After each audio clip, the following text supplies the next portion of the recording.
The following program is an exclusive Disruption Networks production.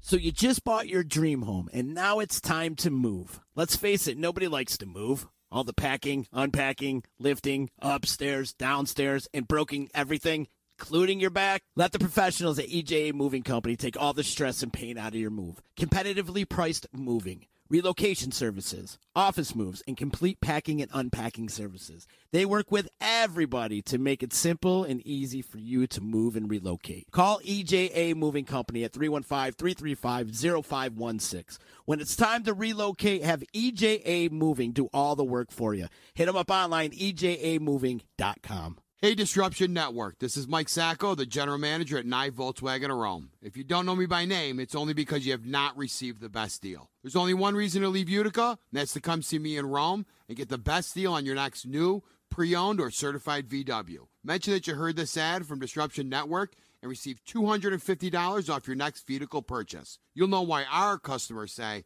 I love my NYE VW. Come see us at 5865 Rome Taberg Road in Rome, or visit us online at NYEVWofRome.com. The Property Sisters of the Mohawk Valley was born when three top producing agents with over 25 years of combined experience selling real estate joined forces to take real estate to the next level. We practice with honesty, integrity, and the knowledge to help make the buying and selling process easy and stress-free for all of our clients. We pledge to always make our clients our top priority from start to finish, and even after the house is closed. We will always be a valued resource for information and assistance for our buyers and sellers. Our customers over the years have become not only past clients, but great friends. As we join hands together as the Property Sisters of the Mohawk Valley, we look forward to serving our clients and our community and making a positive difference. You can reach us at 315-601-9630 for all of your real estate needs. The Disruption Network is making moves. For upcoming events, news, interviews, and new daily programming, keep in the loop with us at DisruptionNetwork.net. Like, follow, and subscribe to all our social media. And check out all our podcasts on iTunes, Google Play, Stitcher, and Spotify.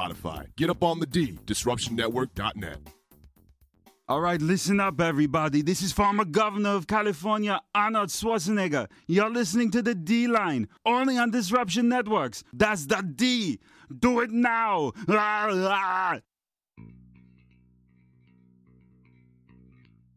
Welcome to the D-Line. Illegal contact, number 51, Senkutsu elbow thrust to the up back, Orimawatsu roundhouse lunge kick to the quarterback, Takatami insword block to the, shoot, never mind, 15 yards, first down. Live football podcast on the Disruption Network. You just got the feeling that he smelled the a-hole and then got it in the end zone. You find out life's this game of inches. So is football. And now, here's your hosts, Chicken, Caleb, and Sil. But they are who we thought they were, and we let them off the hook. What's up, everybody? Welcome to the D-Line. I actually got the cameras up this time. All right. Yeah. Big night for us. Yeah. Big. Here we are. And way to go, Chicken. That wonderful voice you hear there is Caleb. Hello, gentlemen. The prima donna shows up right at the. I know, right on Showtime, boys. Call him Axl Rose over here. Yeah, you think I was Brad Pitt or something in this fucking show, you know? And join us again, as always, is our man Silbreth, right? Coach John Sill, and Mr. You go by how many different names now? Whatever Norm, Damon, yeah. Big Norm. Not so much Big Norm anymore. Yeah. He's back. Mid Norm. Guru, you call me the Guru if you want. The Guru. and the reason Norm is joining us again today is he is our winner for the Vic DiBenedetto tickets. Not to mention he's also an idiot, so we decided to throw a fourth idiot on the show with us. Oh, yeah, absolutely. You got to stick with what works. Yeah, what'd you guess? Giants in 44 points, right? Yep. And it was Giants in 50 points. Mm-hmm. So you were really close, man. I kept looking, I'm like, there's got to be somebody else that beat him. There's got to be. I know. Like, no way. Like, there was a couple, like, San Fran and 48s, but... yeah, I know. I'm like, oh, shit. A couple extra field goals, that would have been around the money. It's going to be a good show. That's this weekend over at the Stanley Theater this Saturday. I am going to be there. I'm going to be there. It's going to be a lot of fun. I haven't been to the Stanley in a while. It's a beautiful place. You know, yeah, I haven't been in a while either. Tonight I was coming up Genesee Street and it's just mob down there for Bob Dylan. Oh yeah, Bob Dylan's tonight. So. They got a lot of great stuff going on down there, and It's one of the hidden gems of the city. I think that we always forget about it. I go there several times a year. You know, the wife likes Broadway, so I get dragged along. Do they still do the Nutcracker wife there likes Broadway. on the Christmas time? Do they still do the Nutcracker there? Yeah, they do. That was, to be honest with you, the last time I was in the Stanley, this is so bad, was when I was probably in like the 4th grade and saw the Nutcracker. So like 4 years ago. Yeah. So it was like 2000. That was like 08. No, not when he was out on speed dating. No. It's back when he still couldn't grow facial hair. Yeah, exactly. Right. And nothing changed. So. Yeah, so that's happening this Saturday. Norm, congrats. Yeah, looking forward to it. Norm was my man on the ground when we were down there at the Buffalo Bills Bears game. We had a blast. That was a lot of fun, man. The old Canadian guys are my favorite. They were great, weren't they? Like, when you came walking up, I'm like, these guys are going to tell us to go fuck ourselves. Like, they had that look on their face, and they were just great. They were a lot of fun. They gave us that bacon-wrapped jalapeno and chicken thing. Yeah. That was really good. Yeah, that was funny because you came up to them and you're like, oh, we're just looking for somebody to give us prediction on scores. And they gave us that look like, we're going to just tell you get the hell out of here. Mm-hmm. And then they go, you've come to the right place. And I knew at that point it was going to be a great interview. But that was a lot of fun. I'd like to do a little bit more of that, just go to like different ballparks. I still think we had the right idea about going and checking out different tailgating foods. Yeah, absolutely. I think that's a great idea. I think it's a great way to eat. Yeah, Norm, we don't want to see that come back. You know, we were big Norm, now you're mid Norm, okay? It's an excuse to go around to different stadiums and experience different things like that, and I think it's an idea. See, the thing is, like, I had to do the beer, the shotgun, yeah. And I know I disappointed Norm, but you know what? He had a little bit of a head start. He had like a early start, man. He beat me by like. I don't know. Well, I don't know how he beat you. You spilt half yours on the ground. Fucking truth. You did it though. You attempted it. I was proud. Yeah, I haven't done one of those in a very long time, man. And it showed. But I got it down. You know what I mean? Like I swallowed it like a champ. They came from Chicago. You had to. You know what I mean? But that was a lot of fun. A lot of shit going on lately in the NFL. Did he just swallow it like a champ? Yeah, he did. Yeah. I was waiting for a silver comment on that, and like nothing. Just fucking. John's phone started to buzz again. Mom. Mom. Hey, Mom! The meatloaf! Right, we got to have her call in. Really do. And not know that she's on the show. Right. Like, just like, John, how are the kids? We'll have to get her prediction. She's doing better than Caleb. Or my Jets. I know. Me and Caleb are really having a rough year. I don't think. Well, it started off well, John. That's before anybody knew what was going on in the NFL. Oh, here we go. Here come the excuses now. The guys didn't do the research early, you know. Now we know who's who. You know, you see. They're easier to pick. Shit's just not going right, man. Yeah. I don't know what the hell. It was a wild week in the NFL last week. Atlanta, please make up my fucking mind. I don't know what's going on there. Atlanta can go fuck themselves. Like, seriously, every goddamn time that I bet either on them or against them, it goes the other way. Without fail. You want to know who's loving this Atlanta being horrible better than anybody else? Devontae Freeman. He's sitting back on the injured list saying, let's get paid. My money well earned. Because everybody said he was overpaid. Talk about it now. Yeah. I also think that the problem in Atlanta is not only that's a good point, but I also think it's on the defensive side of the ball. They're terrible on D, and they've tried to get better. They've drafted there. They've tried to plug the holes there, but who did they just bring in? They brought really in bad. It's really bad from the Raiders. Bruce Irvin. Bruce Irvin. Yep. But I mean, it's not. I mean, he's not going to be able to contribute this soon. Now this week he should. This week he will. Yeah, but last week, you know. But even if Bruce Irvin has been like a decent linebacker in the NFL. I'm not going to call him a star, but it's not going to, he's not going to make or break a team. Yeah. But when you had Khalil Mack on the other side, you look a lot better. You know what I mean? So now, like, is he the one guy that? Well, he never played with Khalil Mack in Oakland. He didn't play last year. No, he was only there a year. That was one of Gruden's beautiful signings. If I'm correct, if I remember correctly. So no, I thought they played together last year. Did they? I think he's been there for a couple of years. Yeah, but anyways, he was in Seattle for a long time. But okay, you're Atlanta Falcons. You're supposed to have this great offense. Yeah. You put up 16 points versus Cleveland. I mean, I know Cleveland's up and coming, but you're Atlanta, they're Cleveland, and you put up 16 points. Cleveland played a great game. Their defense was just putting the pressure on Ryan like crazy. And you know why? They flustered him. They did. And you know why? Because Mr. Greg Williams came in there and said, we're going to play tough defense and we're going to run the damn ball. And just the way they should have been playing. Yeah. And that's why, like, beginning of the year, when I said if Hugh Jackson goes, Greg Williams should take over because of that reason. Because he's that old school mentality. Yeah, they're talking today. I was seeing an article. They're thinking about offering him the permanent job. They should. Because of that. They should. You know? Well, see how he does. You know, if he can continue. I know one game he's 1-1 as a head coach. Don't jump the gun just yet. John Dorsey's one of the smartest front office minds in football, and he's the GM there now. And I don't think Greg Williams is his guy, but I'll tell you one thing he did do, and it was one of the best decisions that he made. And I think it's really you can see if you just look at the stats from this game is out goes Carlos Hyde, mistake signing. He admitted his mistake there, signing him, and in comes Nick Chubb. And keeping Chubb was I can't believe how getting rid of Hyde actually that paid off well for him. Yeah. Well, I kind of seen the guy's a running back guru. You kind of seen that when they drafted Nick Chubb. You know, like that. Carlos Hyde was just kind of a band-aid. Just a spot, right? Yeah.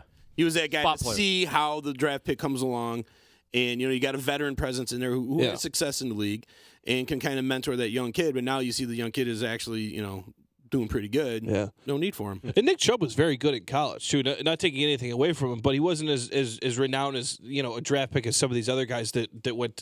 Guys who unfortunately got hurt and Saquon Barkley. Those type of names that were the premier names in this draft. Chubb was really good at Auburn, but coming in and giving Carlos. I think it's hard for people to understand that.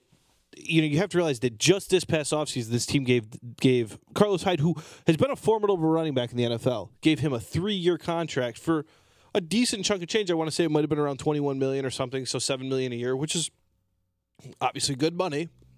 And to just move on from him that quick, you see something in that. No, I understand it because in college, my Chubb was good as well. Yeah, you were 3 inches in a cloud of dust too. Oh, so man. I don't know what guy you're talking to, but don't take his word for it. On that second thought, let's not have John. So it's like a weatherman, right? They're calling for 6 to 8 inches. Will probably only get 3. Yeah, right. We might as well go down the road, gentlemen. Let's talk about my New York Jets. Oh, I thought we were going to talk about your boy Le'Veon first. Let's just get the Jets out of the way. He's like, just like a fucking Band-Aid, please. Yeah. Oh, see, like I want it to fester, kind of like the boils on your penis. It was so bad, gentlemen, to watch this weekend. My God. It was unwatchable. Donald was hurt. Was he hurt? Is that the reason he wasn't? Yeah, he was. Okay, he's been in a walking boot. Matt Barkley is awesome. Where did Matt Barkley come from? Yeah, former Bear. I saw it coming. I did. Eagle? Did you really? No, I thought anybody's seen it coming. But when you have nothing, when like Matt Barkley's probably this is it. This is the last time he's ever going to be on an NFL field. I was going to say nobody was more surprised than Matt Barkley. Okay, you got go out and do it. You've got no pressure. You're coming in after watching one of the worst quarterback performances ever. You've got a pretty decent defense ahead of you. You've got a good running back and some okay receivers.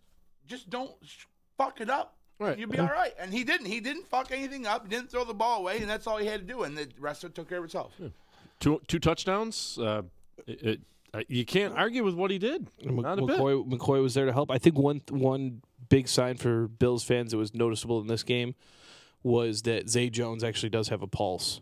And showed that he could be a wide receiver on the team in the years to come. And that's exactly what we've talked about, on the show before, is it's now time for these two teams, the Jets and the Bills, to talk about and figure out what is the future and what are we good at. And as you saw with the Jets, you figured out a lot of signs pointed to a lot of those guys that weren't on the field. Right. Well, and for the Bills, there's maybe one or two. And how bad do you got to be, Terrell Pryor, to get released by the Bills? I know. Well, and Peterman. Peterman, you understood, but like Terrell Pryor, I mean, he was only there for 2 weeks.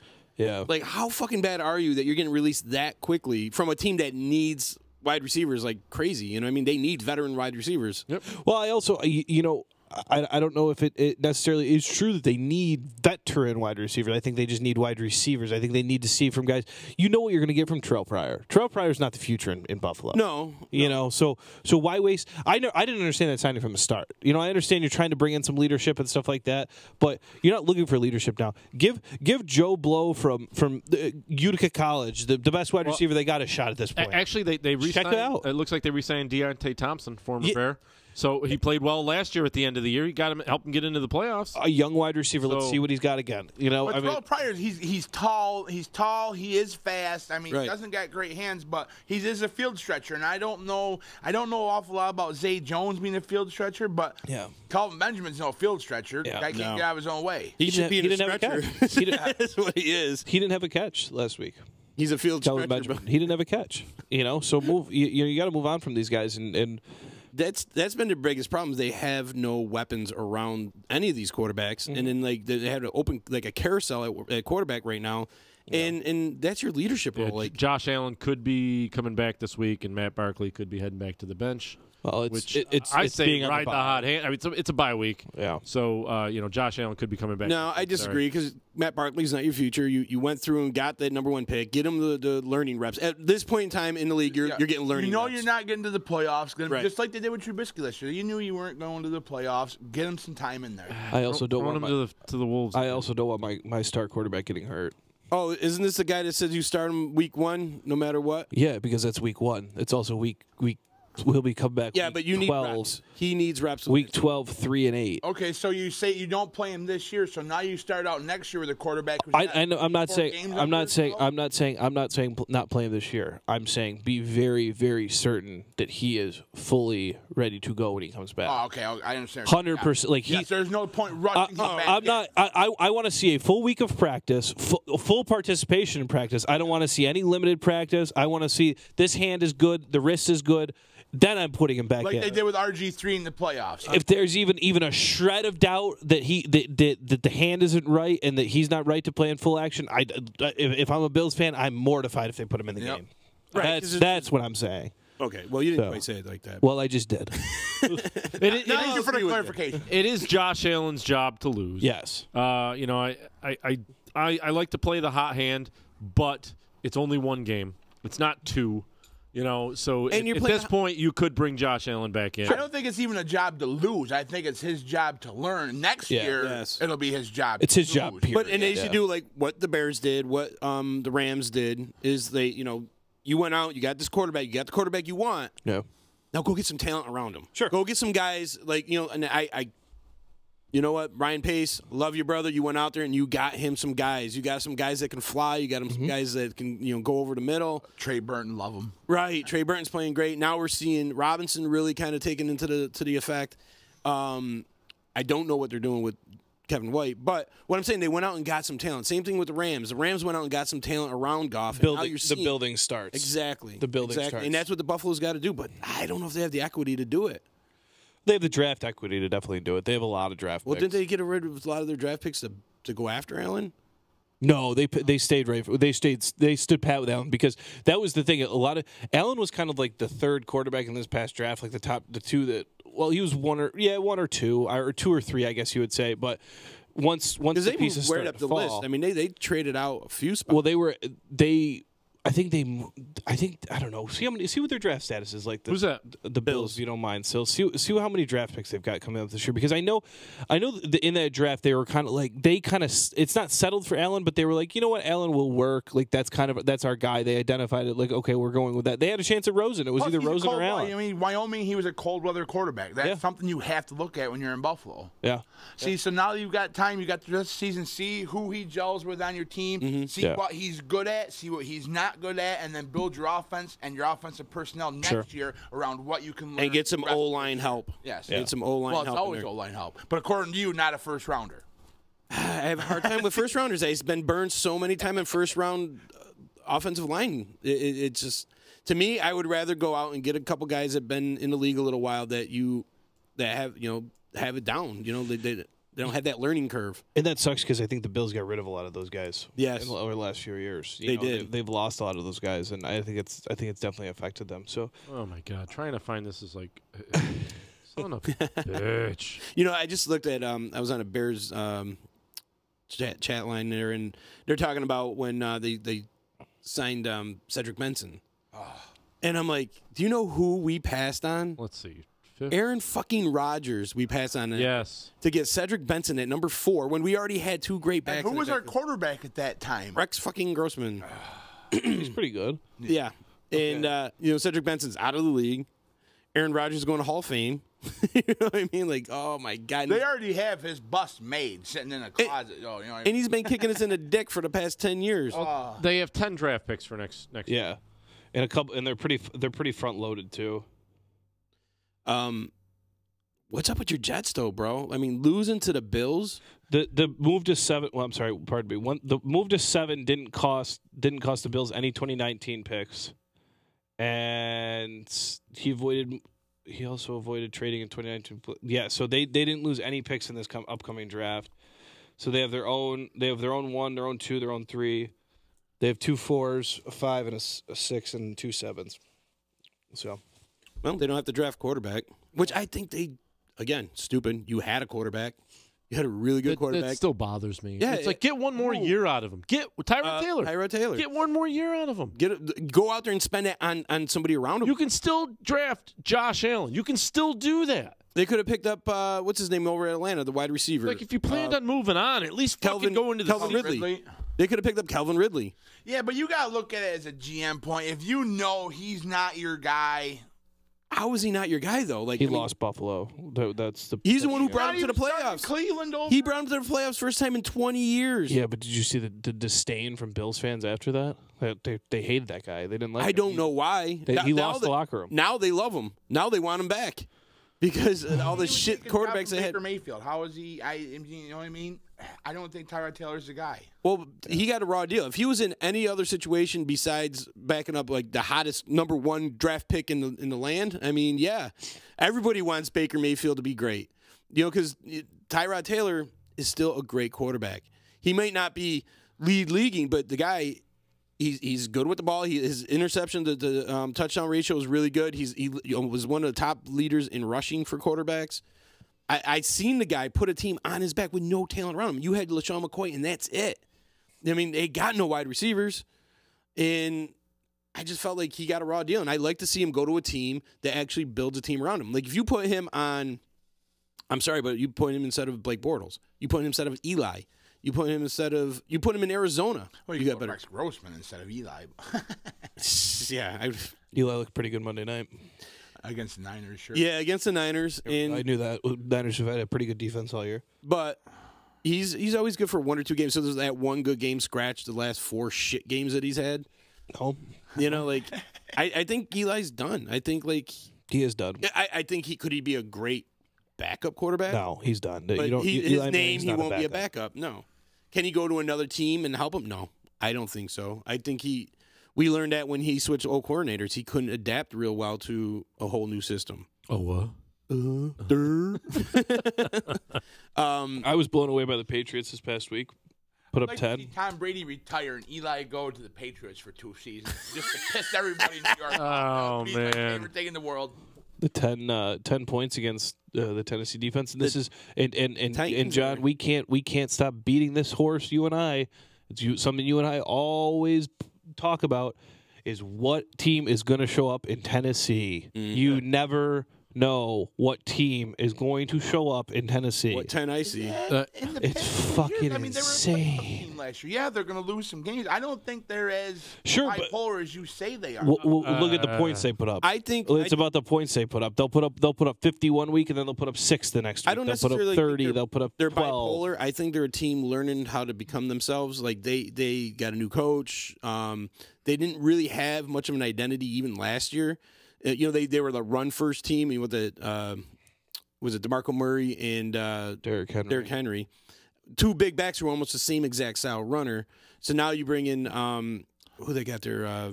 Deion Lewis. Yes. Deion Lewis, yeah. Yeah, which is much smaller, versatile back. Now they got more of a 1-2 punch. The defense is playing better. Vrabel's getting them playing hard. Yeah, he's got them pumped. And he's pulling tricks out of his sleeve. And I like him. He reminds me of Jack Del Rio. He reminds me of that style coach, and he's going to get these guys that rally with him because he's that player. He's that. Especially, I think they're really going to rally after going into and beating New England. That's really gonna make them cohesive now a little bit more. You know what I mean? That's like, okay, what are we? We just beat the Patriots. We're something. We got something special here. We can do something, and I think they'll blossom. And he's still going to fail, though. He's a Belichick descendant. But he's not, though. He's not in the coaching world. He's a player. Yeah, as a player. He coached for Belichick. He was a linebackers coach there. Yeah, but I think he's got more. I can so say he's been him part of the system. Him having more success than Patricia. I always felt the Patricia pick was. I know he's a local guy and whatnot, but I just felt like it was overrated.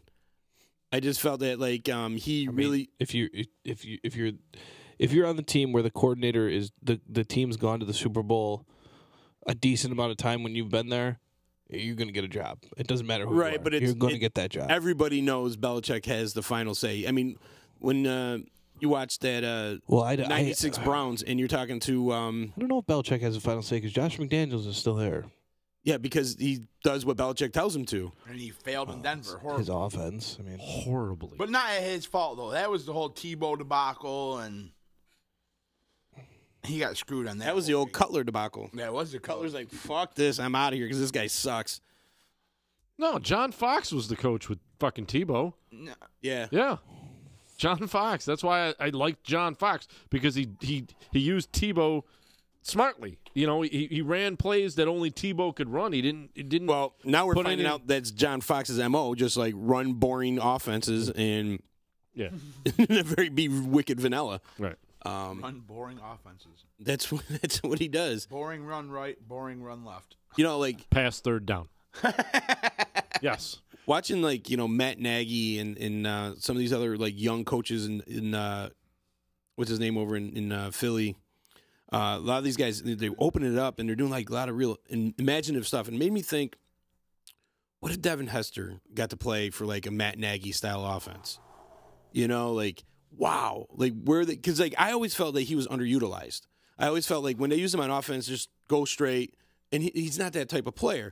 But if you can use him like out of the backfield, running the ball, you can use him in motions, sweeps. Exactly. Yeah. You know, I think he would have. Wow, he would have crushed it. I think we would have been looking at him like we look at Tyreek Hill, probably even more, because I think he was even more explosive than some of those guys. Yeah. The problem is he never really had a good quarterback that could get the ball to him, and he wasn't an outside guy. He was more of a slot guy. Right. Cutler never threw the ball to the slot.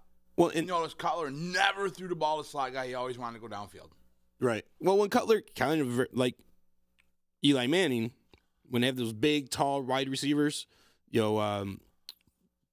Brandon Marshall, Alshon Jeffrey, Olsen, he's got those big, tall guys. He was able to throw a lot better, and he was, I think second in the league in offense. Just like when Eli had, Plexico Burress and Manningham and Hakeem Hicks and some of those guys, Eli looked really good because he got those big colors. I just think that both those guys had problems throwing to smaller wide receivers. Obviously, guys like Mahomes doesn't. He's a small quarterback, technically. He's good. He's good. Oh, yeah. I don't argue that a bit. I just do have a problem with, I just found out he puts ketchup on his mac and cheese. What a dick. That's it. Well, he sucks. What are you going to do? It's like putting ketchup on eggs. Scrambled eggs is fine. No, it's not. I'm a hot sauce guy. Well, who doesn't have to worry about catching any balls for anybody this year is this boy Le'Veon Bell. Yep. He is not going to play this year, gentlemen. It is official, signed, sealed, and delivered. He will be a free agent this offseason. He's going to have to buy some new cleats, though. Unless Pittsburgh puts the third year. They're not going to do that. They're going to want to be done. Yeah. Why would you do that? I agree. That would just cause way too much commotion in the locker room. Right. And it'd just be like, here we go again. Another saga. He's going to hold out again. What? Just let him. Why would he? It's $25 million. I mean, he wants $45 million, a year or whatever. Yeah, but now it's personal. Now it's personal. I think it is. They say it's all about business, but it's personal now. I don't see him going back there, and I think if he goes to another team, I think he's going to go an AFC team, and he's going to release AFC North team. And you want to know what? I'm 100% on his side in this whole thing. Are you really? 100%. You want to know what? You franchised him how many years in a row now? Give the man his deal. Right. You know what I mean? He's put out for you. He touched the ball. I can't even tell you how many times he was part of their offensive play. He hasn't remained healthy an entire season. For as much as he touched the ball, he's been pretty good. Okay, last year he was in there, I want to say 85% of the time. when you're when you're giving a guy 300 to 350 touches a year, yeah, he's going to get hurt. That's the price you pay for making him carry the ball that many times. But when he's that big of a part of your offense, and okay, I can see franchising him a year or two. When you get into 3-4 years straight, give the guy his contract. You know what I mean? At that point, it's almost disrespectful by a team that you're not giving you a contract. Well, if he wants to go to the AFC North, Baltimore seems like the best bet for him, but he's going to end up in fucking Green Bay. I got a just gross, deep, dark feeling he's going to piss me off something. I don't know. I'm thinking might go out to like San Fran. I think he's done with the cold weather. San Fran or Oakland. He's going to want to go somewhere to win, obviously, because he's right around 30, right? This is his last 20. I think he's 29. Played 28 years. He's played 5 years in the NFL, yeah. I don't think Green Bay wants to spend that kind of money. I don't think they can spend that kind of money. I don't think they can either. Kai's right, and he's saying the problem in sports continues. Players, coaches, and front office all fighting for stardom instead of wins. He says coaches putting egos ahead of rings. He's 26. He'll be 27 next year in February. Oh, he's young. Yeah, Okay. Yeah, he's really young. But this is still his last big contract because he gets 4 years. running back No, this coming one because right. he's just finished his first contract. Now he's going on to his this is the big one. Running back running life. backs. Yeah, running back life. It would be 2-year deals probably after this one. Nobody's going to sign a big contract for a 32-year-old running back. And that's the problem is like if he played this year, and to go on your guys' case, if he played this year, now he's another year older, playing on a franchise tag, and he's got all those miles on him, and he's banged up. Earl Thomas, like your mouth. If he gets hurt, like Earl Thomas, like you said, like he gets hurt, now next year his negotiation's going to suck. This is why you didn't see much out of Odell Beckham. Odell was like, I better get back in the training camp because I'm not going to get the money I want because I got hurt last year. This guy in professional athletes, as much as people don't want to hear this in this world, professional athletes and people like this man make the right amount of money for what they do. And I'm not talking they're moving mountains or anything like that, but the amount of work that they put in, the dedication that they have. You have to remember, a lot of these guys, a lot of professional athletes only literally in a year take maybe a couple weeks off. All right? And it's a 7-day-a-week job. It's not just what you see on Sunday. What you see on Sunday, or if you're a baseball fan or you're a basketball fan or you're a hockey fan, what you see on game day is about 4 or 5% of the work they're putting in. Right. That's what it all leads up to. Outside of just practice and stuff, they got to keep their body right. You know, yeah, they they're got working to work out every day, no matter what. The coach might give them a day off, like they might get Monday off. They're still watching film. They're still watching film, studying. They're working out every day. They're only allowed 10 padded practices throughout the football year, from the first game to the last game. 10, all that time. So it's all film room. It's all working out. Exactly. It's all walkthroughs. Yeah. Getting ready. These are guys getting there at 7 in the morning and going except for home. kickers, because apparently kickers ain't doing shit this year. Dude, Cody Parkey was practicing last night. What, hitting the goalpost? But it's getting there at 7. These guys getting there at 7 in the morning and leaving at 7 at night. It's the stuff that people in this world don't see that goes on in professional sports, and be thankful that product is there because I'll tell you something right now. Just yesterday, and this is a baseball thing, and the football deal is good with Fox is going to be worth probably double this. But just yesterday, for 1 year of baseball coverage for Fox is giving Major League Baseball $715 million. And you don't think that product on the field sells that? No, it does, because there's a reason. Because there's ad times behind that. There's people selling things behind that. It's a business. Jerseys, it's not T-shirts. Exactly. You know. It's part of the whole game. And these guys never have a second off. If you think about it, if you're Le'Veon Bell walking down the streets, it's never a second off. It's always somebody in your face. It's always somebody wanting something. It never fucking stops. And that's the thing that people need to start realizing, that say that athletes are overpaid. Well, you know what? Any one of us could have been a professional athlete. It would have just taken that certain amount of dedication and that God-given talent that some of these guys have, okay? But that's just the way it is. So and that's the other thing. Like, who's that kid, that Wilson kid that played for the Giants? Remember, he was a running back, and he was like second-year player, and kid had like David Wilson, the running back. Yes, amazing speed. This kid was lightning. He was a track star. Got hurt. Could never play again. You know, in his second year. And, like, this kid went and spent his whole entire life training. And people always break on these guys getting hurt. Like, Kevin White, or like, oh, Mr. Glass. And we make fun of him. But those are injuries, man. Those things fucking hurt. Yeah. You forget about that part of it. Ain't no easy life. Like, I had an ACL injury. I've had back injuries. I know some of these, I've had 4 months of rehab for just one fucking pop disc. It's like, that's fucking ridiculous. Yeah. And then that sets you all out, and you got to imagine, like, how much of a pain it is on your mental status, too, because, like, now you're dealing with an injury. You've always been an athlete. You've always been top-notch. Now you can't do anything. And then they put all these, pain pills in your face and whatnot. Like, it's tough, even when you're recovering from an injury and you want to get out there so you can provide for your family.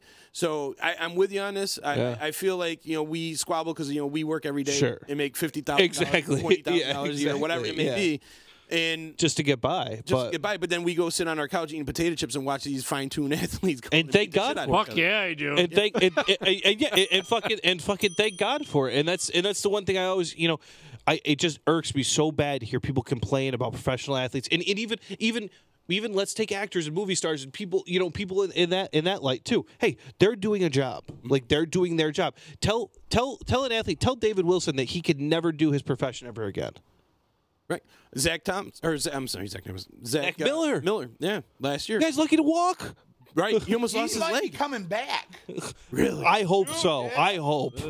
I still love that move. There was a video. Actually, I watched a video today. I still love that move that the Bears did, add him to the roster, even though he wasn't going to play, just so he can get his benefits and his pay and everything. Yeah. That's some awesome front office. That was either the general manager or Virginia McCaskey coming down and saying, we're going to do the right thing. And the team. I mean, he was a team leader. He was a guy in the locker room that everybody liked. Even when they had nobody on that team, he was the guy that took the team on his shoulders, and it was just too bad what he did, and that was still a fucking catch. I don't care what anybody says. That turned that whole game around. We could have beaten New Orleans last year with that catch. But I just feel like Caleb was saying, a lot of these guys get a tough break because they make more money than us. But, man, these guys take a beating. I mean, they're done. 30 years old. You're old. 30 years old, you got to think about retiring. Yeah. And then what? Then what are you going to do? No, hopefully you're smart enough to have saved some money up and prepared for the future. You know what I mean? If you've made 10, even if you've only made $15 million for 10 years in the NFL, if you're dumb enough to have squandered it, I don't feel bad for you. Okay. The problem is a lot of these guys are misrepresented. You know what I mean? They get misrepresented, or a lot of it goes into because of the injuries they sustained. You know what I mean? They can't really work. They got to spend a lot. They get mental, whatever. And that's why, you see guys like Mike Ditka going out there and pushing for, some sort of health care even after the NFL. Right. Well, the old way was they just, once you quit the NFL, that was it. There was no retirement program. That's it. You're done. Yep. Now that they at least have something for the NFL veterans. I hate to use that term, but NFL retirees. Yeah, sure. Yeah. Retired players, alumni. I do want to give a little love though. A couple game notes from this past week, I guess, from watching and stuff. No, but Nick Mullins. This guy, he wasn't great. But you know what? He didn't win. I give the guy a lot of fucking credit, though. He's just, he goes out 27 for 39, 250 yards, a touchdown. The 2 picks hurt, obviously, and they were the difference in the game. But, man, this guy, well, that's what a week of film. But he was still pretty good. Oh yeah, no, yeah. Remember, he's a third string. Right? Yes, he's a third string guy. He was never supposed to see the field. Do you know? It's Nick. I'm so impressed with Nick Mullins. I don't even think Nick Mullins is a third stringer. Nick Mullins to me is a guy who should be in the developmental league. You know what I'm saying? He should be playing in the arena league. He's the Rudy Rudiger of the 49ers. Yeah, it's fucking nuts, man. That's the thing. I think we all see that he's good enough to be a starter in the NFL after a couple. He's going to get better. We see that. There's something to develop there. Yes, and playing behind a guy like Garoppolo, I think he just will learn a lot more. And he was never supposed to even see the field because even if Garoppolo went down, you had whatever his face is. What scouting evaluation and evaluation done by San Francisco's front office. That's what gives me a lot of hope about the future in San Francisco. Is just take us in a small snippet these 2 players. John Lynch, baby. The John Lynch and his staff. You found C.J. Beathard. I don't know where. Right. And you obviously you work out quarterbacks and stuff like that, but again, the quarterback class of the free agent market is pretty good. All right. and you have, I mean, granted, you couldn't bring the one that we're thinking about back to San Francisco, but you go with Nick Mullins. I don't know who the fuck Nick Mullins is, but you believe in that guy, and you've seen him do it. Honest, kudos to the San Francisco staff, and I give them a lot of credit. Kyle Shanahan, too. Don't leave out what they did at running back. I mean, Jared McKinnon was supposed to be their star running back. Barada had 101 yards and 1 touchdown this past week. Like it's next guy up there, and I'll tell you something. After these injuries, it's been shitty, and they found George Kittle out of nowhere too. George Kittle was fucking maybe a 4th or 5th round pick. They literally pulled him out of the scrap heap somewhere, and he's turned into an all pro tight end. Yeah. So I'll tell you something. Once they figure out the wide receiver situation out there, it's going to be pretty good in San Francisco. So hop on, get on early. It's a well-coached team. I think they're a Shanahan, yeah. Yep. I think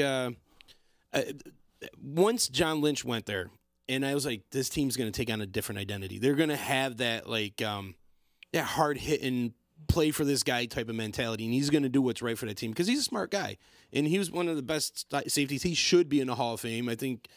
Just going up against some of the competition the past few years kind of screwed him, Dawkins and some of those guys. But I think John Lynch should be in his Hall of Fame. And you kind of knew he was going to mold that team under his own vision. And I think that's what he's doing. And these guys are well coached. They just had some bad injuries, man. They're on their 3rd-string quarterback, 2nd or 3rd-string running backs. They never really had any major wide receivers. Mm-hmm. So they're kind of going with mid-level talent. Once they start getting some talent in there, watch out, this team's going to be dangerous. Yeah. And that's why I thought they were going to go after Dez Bryant. I thought putting a guy like Dez Bryant out there, having a main target. We'll see maybe next year. Mediocre. I agree. I'll tell you. I think he could resurrect his career in some place like San Fran with Garoppolo. Yeah. We kept asking for answers, and we got them this past week on 2 teams. Yeah. We got our answers on Philadelphia, and we got our answer on Jacksonville. Yep. And we got our and I think answer that's on... That was. I mean, I think. Do we get that answer week 1 of the preseason I was gonna say, or week 2? Losing to the Bills is bad. I mean, it's not like they lost to the Browns. Oh. They did that. Did that too. But yeah, the Eagles lost to the 2 worst teams in the league, dude. That's fucking terrible. The Eagles. I want you to say the Browns are one of the 2 worst teams. Can we in the fucking league? stop talking about the Jets? Do you guys play the Raiders anytime soon? I admit my asshole's wrong. Like, move on. All right, let's talk about the Eagles. They're a better team. They're not as good though. I gotta check not your that good, schedule. I gotta see if you guys play the Raiders anytime. Ho ho ho! It'll be a pick'em. Ho ho ho! But speaking of the Browns, they do not. They got a rough fucking road ahead. Patriots, Titans. They play the Bills again in Buffalo. Texans, Packers, and Patriots. My frickin' goodness. Oh, my God. We got to root for the Jets this year. Oh, man. We got to root for the Jets, and they play the Packers. That's going to kill me. At least it's in Jets are home for the Packers, Yeah, that's going to matter. Are we talking about the Jets schedule? Should we talk about something people want to hear about? Like, I like, Does it really get you guys? Does it get your rocks off? Like when you take a good poop, you want to see what the mess is. You guys are all talking a lot of shit, but I believe you guys all picked the Jets last week. Yeah, we did. Well, let's also keep in mind, too, the Jets were a little bit better than the Chicago team last year, and Caleb didn't rip on the Chicago Bears that hard, all right, last year. So aren't you guys back off? The Jets are bad. Well, you saw the writing on the wall, that's right. Well, the Bears saw the writing on the wall last year, too. I still want to punch Darnold in the face. He could be the coolest dude in the world, but just the look on his face, you just want to punch him. I don't know why. It just does. Well, Jesus Christ. I mean, do we have anything else to talk about, guys? I tried to go somewhere else. But, I know, right? Well, no, the Colts-Jag games was a good one. Jags lost 5 in a row. That's bad. But no surprise there. It's bad. I mean, Bortles is horrible. Fournette played decently. Yeah. But yeah, just the Colts O-line. This is what I remember about that game. Colts O-line was just fucking smacking the lever-living shit out of them, just lining them up and killing people. Did you see the video of Quentin Nelson this week? The screaming! Oh yeah, I forgot about that. Oh my God, yeah, it was awesome. There was one where he pulled around the edge and he absolutely sent the guy into another world. That was him. All right. Yeah. I just remember seeing it. I didn't know it was Quentin Nelson. Yeah, dude, he sent that like linebacker or the DN into another hemisphere. It was so like I gotta see that. I didn't and Norm said it, I believe, a few weeks ago. Is that Quentin Nelson is probably one of the most rewarding picks out of this past draft. Most underrated rewarding picks out of this past draft, because he's really been good. First round offensive lineman. One of the few that actually. So is Brandon Flowers. Yeah, we played Mark Colombo. Mark Colombo. Gabe Karimi. Oh my Chris God. Williams. Yeah. And on and on and on. I'm gonna go. That's just the Bears' first round pick, all right? Keanu Carter, Rashaan Salam, all right? But speaking of the Bears, see who the passing leader of the week was? Yeah, Trubisky. That was very nice. Yep. 3 touchdowns, 1 rushing. I thought he played really well. I mean, I don't know if we're seeing like the Detroit Lions, like who they really are, which is a clusterfuck. Yeah, they scored 6 points the previous week. Don't get too high on your horse. Well, I'm just saying. I don't want to go out there, but Mitch Trubisky is tied with Cam Newton to be the only quarterback in the league to have triple-digit quarterback rating, 300 rushing yards, over 300 rushing yards, and 3 rushing TDs. That's all I'm saying. What I liked is that rushing TD that he had. He came down like a fucking running back, put down his shoulder, and barreled his way in. And that's what I like. Makes you a little nervous too. You cringe. He does, man. It's like, don't do that. But then you got like. But then you cheer like a back. Thanks, by the way, John. And then when he got up there and he was fired up, I'm like, that's something we haven't seen from a quarterback in Chicago in a long time. Is a guy that actually gets pumped up and like excited about the game. Well, last week his players were getting pissed because reporters were coming down on Trubisky, and so I think this game just basically shut them all. Which kills me because it was 41-9 in that game, and they're coming down on him. Well, he didn't have to do much. It's 41-9. Right. You know what I saw that I really liked, though? I don't know. It was on TV after Parkey hit the upright for the 4th time. That was so cool. If they change the rules and those actually count as like 2 points. Well, I mean, geez, it's the Bears, so they probably should change the rules. In the locker room before, no, it's not New England. We should write a letter. We should write a letter to the NFL. Well, 3 Bears fans, because it's the Bears, want the upright to count as a field goal. Roger Goodell will be like, not field goal, 2 points. Roger Goodell will be like, wow, that seems like a fucking great idea. Sign. He thinks this is New England. You know what? Make it 4 points because it is really hard to do. Right? Like if you had to do that, nobody could do that. No. Listen to me. Trubisky, after Parkey hit that upright the 4th time, I seen him go over the side, and Trubisky comes over, puts his arm around, pulls him off to the side, says something to him for a few seconds, and pats him on the ass and walks away. That's what a leader does. Right. Trubisky's got that leadership skill. I think more so, no offense, more so than Darnold from what I've seen, more so than any of the other quarterbacks we've seen in the past 2 years. Yeah, he probably said, pack your bags, asshole, you're out of here. He might have. Cody Parkey was Don't be scared of that mic, by the way, Norm. Oh, I can't hear him. Was on Soldier Field last night. There was a helicopter that flew over and got pictures of him, kicking it late at night, on the field. And he's fucking working hard to make sure that doesn't happen again. I'm sorry, you're in the NFL. This is your chance. You're making a lot of fucking money. What do you pay him, like $15 million to come in there? I'm not sure. It's something like ridiculous amount of money because he was a veteran. Oh, Parker can't make $15 million. No, it was a lot more money than he should be making. You guys are gonna make me fucking work and look up his fucking highest paid contract. kicker in the NFL makes like $5 million. I don't know. That's the number I seen, but whatever. Maybe over 3 years or something like that. Yeah, I don't think it's 1 year. No. It's apparently one of the top searches in Google. It was not hard to. I got 3 letters in, and we're there. It's 4 years, $15 million. He was actually right. Yeah, so, high five. So a year he makes. I didn't say he made 15 a year. I just said like 15 million. Anyway, that's how you got it. I mean, no, okay, almost $5 million a year. That's way more than he deserves right now. Yeah. Oh, yeah. Well, if he does that again this week, you got to let him go. But the problem is, who's I'm out with there? the team behind him. Exactly. There's nobody Who else out there. is out there? Everybody sucks. There's kickers out there. Everybody else suck right now. Cairo Santos, remember him? He just got signed by the Bucks again. He was fucking terrible. Yes. You can have Candace Connor Barth is out there probably like getting warmed up right now. Like these guys are terrible. How about Dan Bailey? Paul Ettinger, where are you? Mr. Turn. Robbie Gold's still kicking though. Robbie Gold's still hitting well over in San Fran. Fucking ruined that. It's a nice climate to kick in, huh? Yeah, right. I bet you he's not all that upset. I mean, he's not on a winning team, but he doesn't care. No, he's got his. No, his numbers are solid. He's the top. One of the most accurate kickers in the NFL history. I think he's the Bears' all-time scoring leader. I think he passed Butthead. Could be. I believe he did. You guys want to talk about anything more about the Bears before I move on to something else, or no? We could talk about the Jets. We've already done that. I just didn't know if you guys needed to blow the Bears for the fourth time tonight. Well, let's see. His Cheerios. The Steelers just shellacked the Panthers last week. I mean, that was pretty. That one really, that blew my mind. Well, did you see what happened at the Bears game? I thought for sure Panthers were going to put up a better fight than that. I did too. Are we like Steelers? Man, they're really hitting their stride right now. I think I said it to you, Chicken, when I saw you during the game. Is that the score was 14-7, and it was 10 minutes. It was 10 minutes to go in the first quarter, and the Steelers were up 14-7, and they were just doing along the bottom the Steelers offensive line with the pictures, like their starting lineup with the pictures. It was 14-7. I want to reiterate that again. They were just showing that. So and being that they just beat the piss out of the Panthers and they're rolling.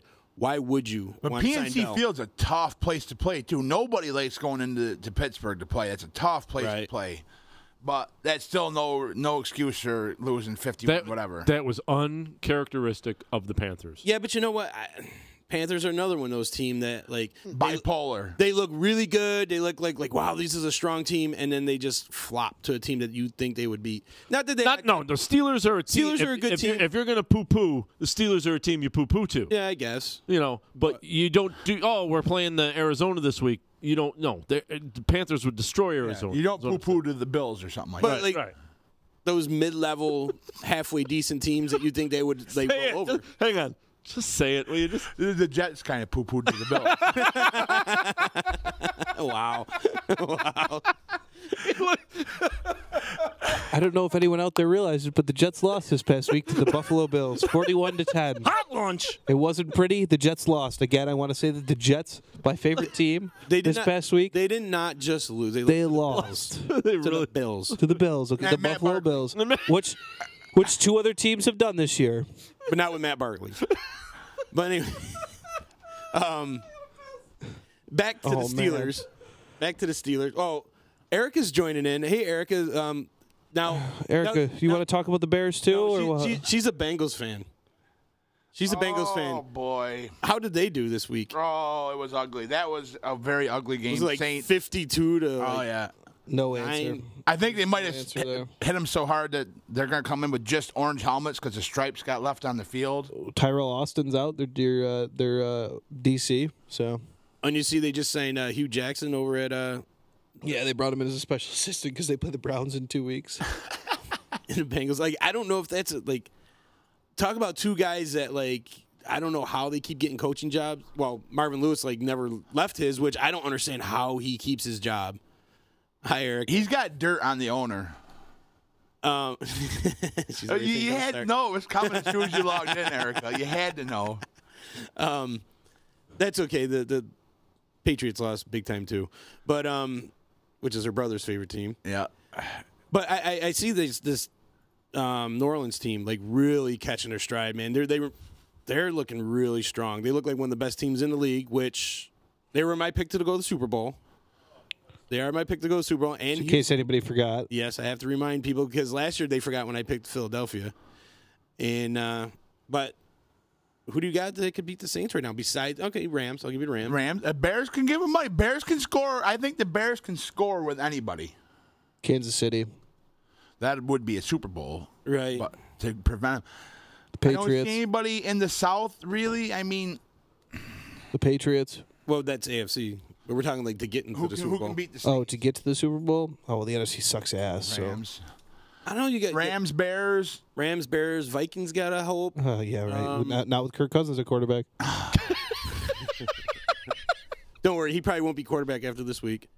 Well, I hope hopefully not, for their sake. Knocking out quarterbacks. Bears like to kill quarterbacks. Yeah, all hell. Who else you got out there? Well, that's about it in the NFC that I can come up with. Again, whatever Panthers team you're going to get. Yeah, fuck that. No, maybe. they suck.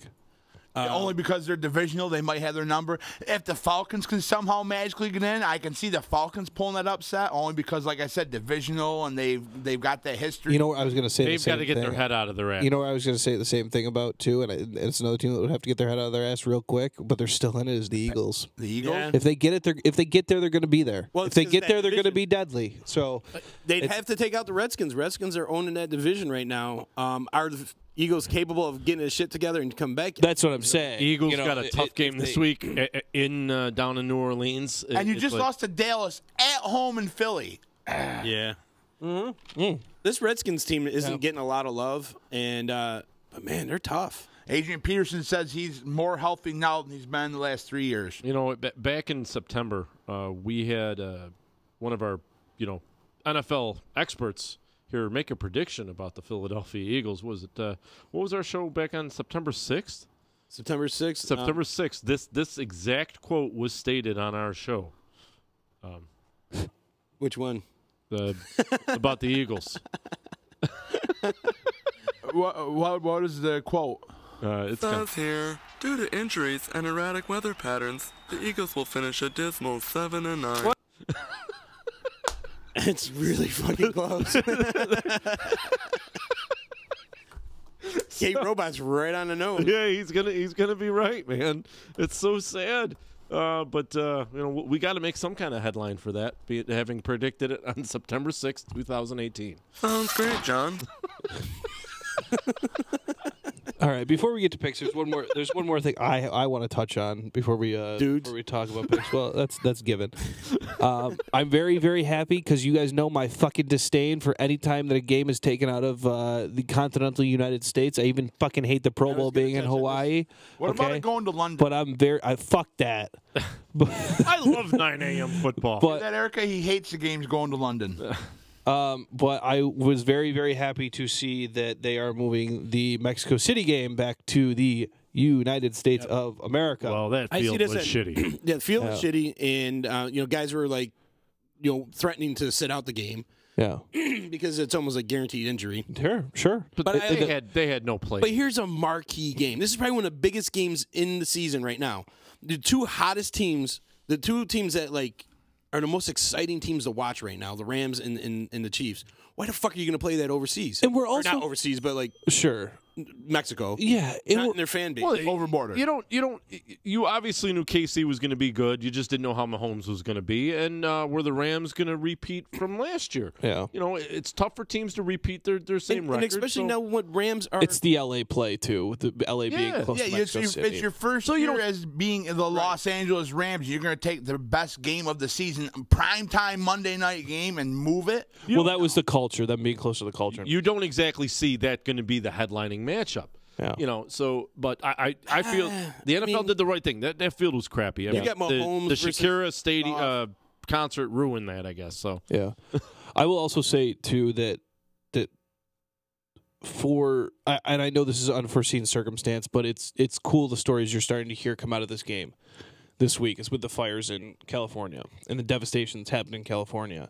8,600 homes lost. It's so bad. It's terrible, and they're basically, because they didn't know this game was going to happen in LA, they're basically just giving these tickets away to these families. So it's an awesome thing that they're going to be able to. Some people are going to be able to go to these games. Forget about the shit that's gone on with them, because if you see some of these scenes from these fires, it looks like scenes from The Walking Dead, literally. Mm-hmm.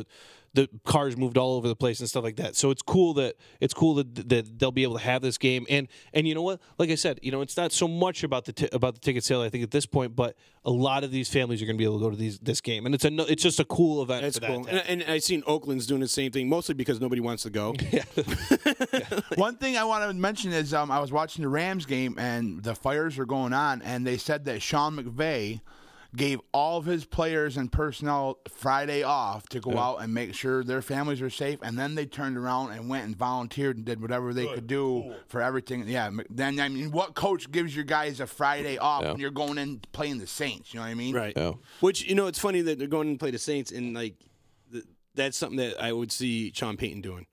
Like that seems like something to me. Like the story a couple years ago when Stills for Cincy and his daughter had cancer, I believe. Yeah. And the jerseys. And since he did the right thing by keeping him on, even though he was a bubble player, but they kept him on, he actually ended up playing, and they made jerseys and sold jerseys for him that normally nobody would do. And the proceeds went to benefit his daughter. And Sean Payton went out and bought a whole shitload, 500 of them or something like that. something like that, and just it's good. It's good for people to see that. Like, as we touched on earlier, it's good to see people realize that these guys are human beings. They're not just robots. Exactly. They're not just guys that go out there and just play the game to play the game, and they don't give a fuck about anything else. It's they had to and they did this to deal with the elevation in Mexico City. But Peyton or Sean McVay moved the team to Colorado Springs, I believe it was, to practice this week. It was mainly to prepare for the elevation in Mexico City, but he had to move all of their families with them. He told them bring everybody. The team will finance for everyone. Everyone to come that you need to come. So it's a cool story. I'm excited to. I think that Monday night game not only is going to be awesome. I think it's just going to be cool to see a lot of the storyline around it. I was more hopeful that a neutral field, but then again, playing in LA. Still a at USC, you're playing at the Coliseums right now. I think this is good for the Rams. I mean, like you were saying, like this is your first year as the Rams, and you're playing great, and you're hosting the Chiefs, who are playing really good. This is a marquee game. This is a game that you want to build a fan base around. Yeah. You don't want to move it off to Mexico, and you lose that opportunity to bring these guys to watch it, because even if you're, it's LA. You know what I mean? They're Lakers. You know what I mean? That they like the Lakers, the LA Clippers. They don't even consider. It's like redheaded stepchild. Yeah. It's like the Jets to the Giants. But they will just really kind of true. Yeah, Yankees. You're to the Mets, absolutely right. Yankees and the Mets. But this team is like a redheaded stepchild. They haven't adopted it yet. Yeah. And so now you bring in like the top dog, Kansas City. You're going to get people wanting to just see Kansas City play. You want people to see like all these stars playing it, because it's going to be a great freaking game. Yeah, it is. And another thing you got to think about it as a TV viewer also, if these teams are 4-4, 4-5 playing each other, yeah, you have it in Mexico, because now the crowd in Mexico, they may love to see the game, they may cheer, but it's not going to sound anything like when you have 60,000 LA fans cheering. I mean, when you're watching that TV, you hear those fans coming out of your TV speakers. You hear them getting louder, and it makes the game more exciting for you as a TV viewer. You would lose some of that having the game in Mexico. Not saying they're bad fans, but they're not LA fans. You know what I mean? Well, it's also my gripe too, and we've talked about this before. When you let's take it on just our local level here. When we go a weekend and there's no hockey downtown, okay, just working at some of those bars, you see an influx of people coming into a lot of bars in this area because of the hockey games. All right, you think about Green Bay, which is a one sport town. Okay, Green Bay, if the Packers aren't playing that for the 8 Sundays out of the weekend, well, there's police officers that aren't going to get overtime pay. There's businesses that the tax revenue is not coming into. You just lose that for one game, and that can sometimes prove to be really bad for a community. Well, I'm not talking that it's going to be noticed by us or anything like the fans, but it's really shitty for some of those places. Well, like when I went to the Bills game, I parked across from the stadium, because it was like $30-$40 to park in the stadium and only $20 across the street. So, like, all those people across the street, they use their backyards, and they fit, like 100-something cars in their backyard, and the whole neighborhood's doing it. Now, at $20 a piece, guess how much money they're making? They're making bank over there. And that's a huge bump in the economy just for parking. Now you talk about the gas station selling the beer, the bars, the restaurants. When you take that away from an area, it's tough. The tax revenue is not coming, and that's just think about it from a tax part of it, not a standpoint of it's just simply money going back into the community. And most importantly, I'm glad that they did it for player safety. I mean, big emphasis on player safety for a long time. And here you got a shit field. Just the look of it. It was terrible. It's like playing at RFA. I don't want to see that. Yeah. Well, and see, that's the thing. That's the part too that gets me too, because that's been, and this is something. Let's remember, this has been a problem at Wembley Stadium in London for a while. This has been an issue. A while. That's the shit that pisses me off. Is they're still sending teams over there. If you're don't have it figured out, don't send guys there. Don't do it. Right. All right. Simple as that. And they should fix Chicago Field too. That's one of the shittiest fields in the NFL. Being on the neutral field. Dear Roger Goodell. It was Rams -1. It bumped up to -3.5 once they moved it. So I'm looking forward to that game. But let's start off for tonight's game.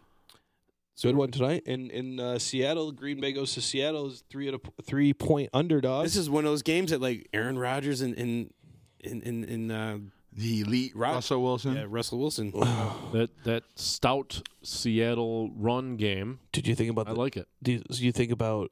Let's see. So the last three times, like the last 3 events that they've played. So we've got the Hail Mary, the 16-point comeback in the playoffs. And then there was one a few years before that. There was the huge upset. The referee, the replacement referees, and stuff like that. This game, Green Bay is 0-4 on the road. I will tell you that, John.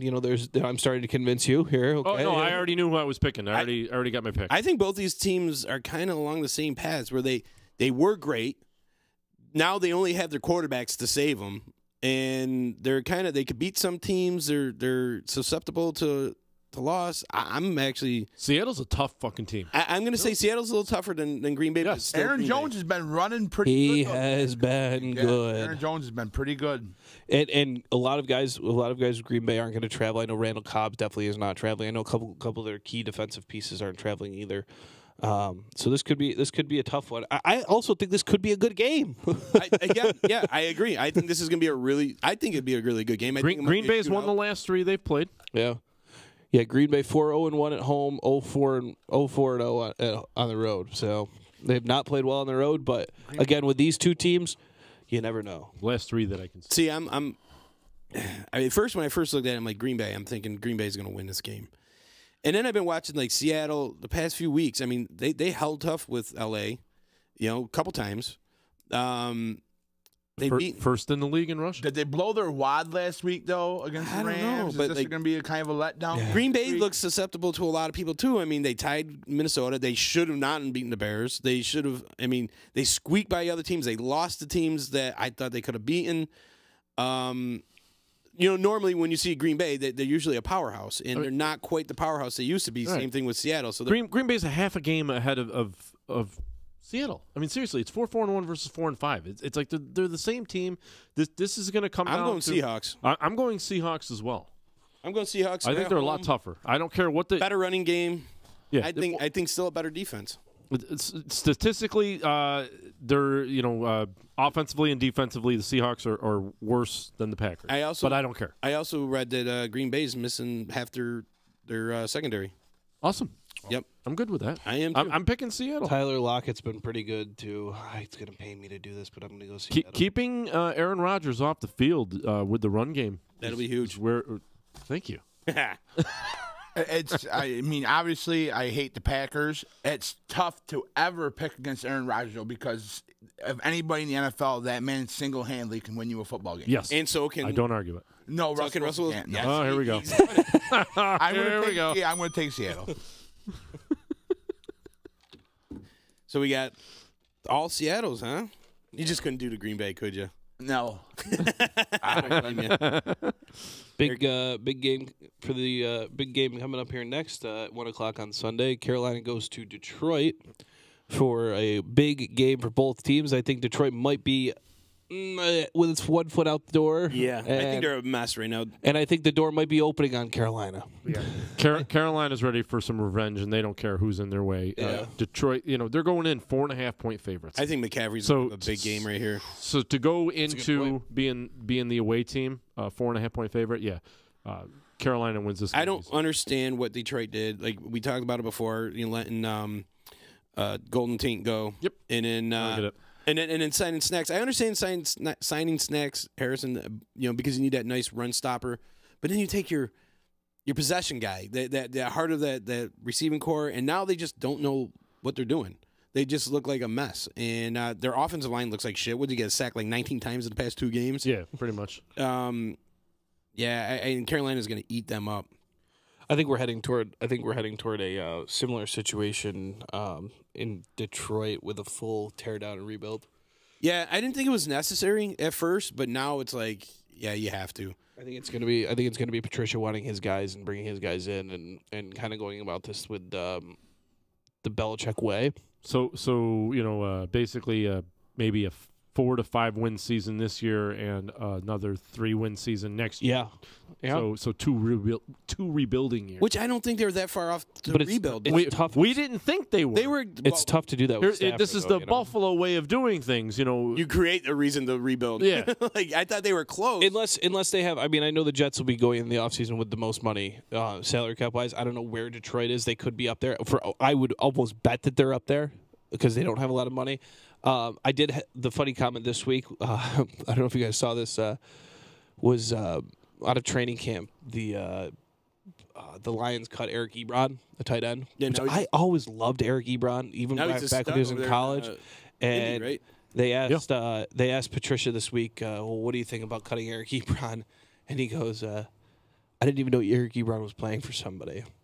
Wow. No kid. He had 3 touchdowns. And somebody tweeted, how do you count. not know that a tight end has 10 touchdowns in the NFL?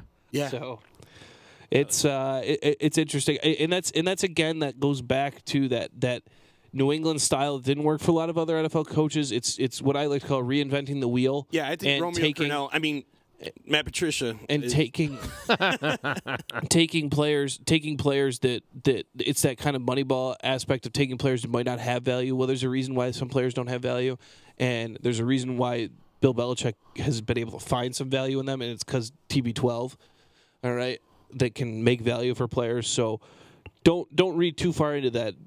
All those NFL coaches out there of the whole Moneyball aspect and trying to find so much value in shitty players, because there's a reason why players are good. Well, you got to make sure you know how to play it too. Play the Moneyball aspect, and a lot of people try to do it. They don't know how to do it. You could find it in certain players. Hey, you've got to play it before you say it. So let's go on to the next game. Well, I'm gonna take the Carolina, but I'm not as. Oh yeah, we didn't pick our. I'm not as sold on the Lions being as bad as you think. In other news, Erica says Green Bay is gonna win.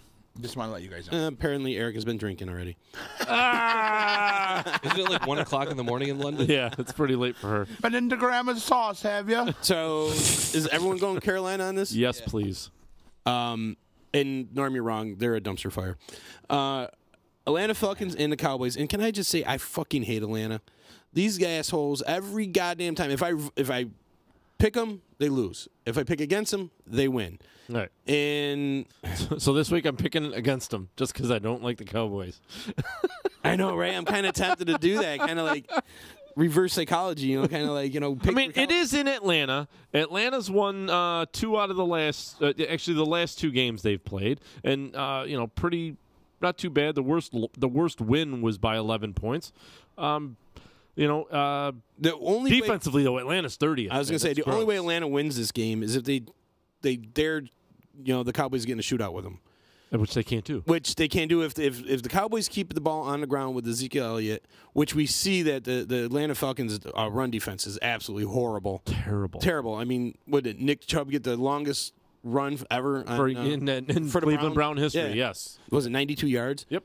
And I think Ezekiel Elliott, I think, is too good. I hate to say that, and it really pains me to say, but I think he's going to eat them up, and they're going to keep Matty Ice off the field. Dallas has a better defense than the Falcons. I'm kind of going with Cowboys.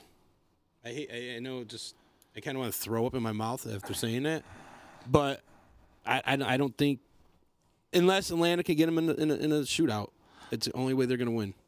Is that 28 ranked pass defense? Yes. No, just passing offensively. Oh, okay. Yeah, that's bad Dak Prescott. Right. So if you get him in a shootout, he can't win. Yeah, it's 28. But if 28. he can keep the ball on the ground, right. We're at the Atlanta's number 2 in the league.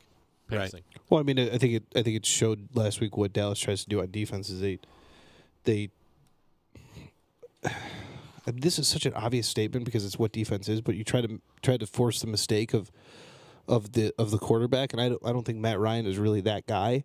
I think he's a little bit more of a calm quarterback, whereas you look at Carson Wentz coming back last week and just didn't look very comfortable and didn't look like himself last week. So I think Matt Ryan has a good week this week. I'm going to go with Atlanta at home. I can't look at this. It's hard for me to look at it. This is the only reason. I hate to say this. This is a horrible reason to pick something, but I just can't look at this game. And Mike gave great reasons. All right, to pick Dallas, but I just can't look at this game and consciously pick the Cowboys. And like it's saying, tough to pick the away team. Just hearing it out of your mouth saying might pick good reasons for the Cowboys to win, and I'm like, oh man, I did, didn't I? Yeah, like unfortunately, hate like the Cowboys, but you gave good reasons. I mean, Zeke should have a day. Zeke seriously will have a day. And have a day. And I think after last week, they learned we got to feed Zeke, and everything else goes around him. Yeah. I was so upset. I have him on my fantasy team, but I thought it would have been that play when he hurdled that player. A lot of guys hurdling players this year, by the way, in the NFL. Yeah. When he hurdled that player and then he just fell down, like the air tackled him, I was like, bro, like just score. Come on, like, man. just go. That was like a huge come on, man, because it looked like he had regained his footing and he was just fine, and then he like tripped over the 5-yard line. Like it was like, bro, come on, I wanted you to score there. So, no, I'm gonna go with Atlanta just for. I mean, I like Julio too much. I like Matt Ryan. Talent-wise, I think they got Dallas by the balls. I think they got way more talent, but they obviously haven't been able to translate it on the field. Yeah, I mean, there's no denying that. If you're playing the Cowboys, your defensive strategy should be, okay, stop Zeke, let Dak beat us. If we're gonna lose, make Dak be the one to beat us. Right. You know what I mean? Play cover, That's what I'm saying. play cover one and you know what I mean? Stop Zeke.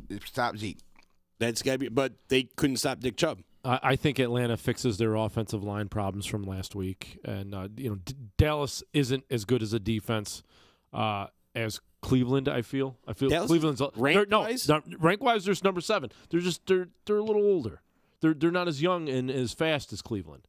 So I'm going with the home team on this one, but it's going to be a squeaker. 3.5 is too much, but Atlanta wins. I hope you're right. Yeah, I'm taking Atlanta also. So we got what? All Atlantas except for me. Yeah. And you're not wrong.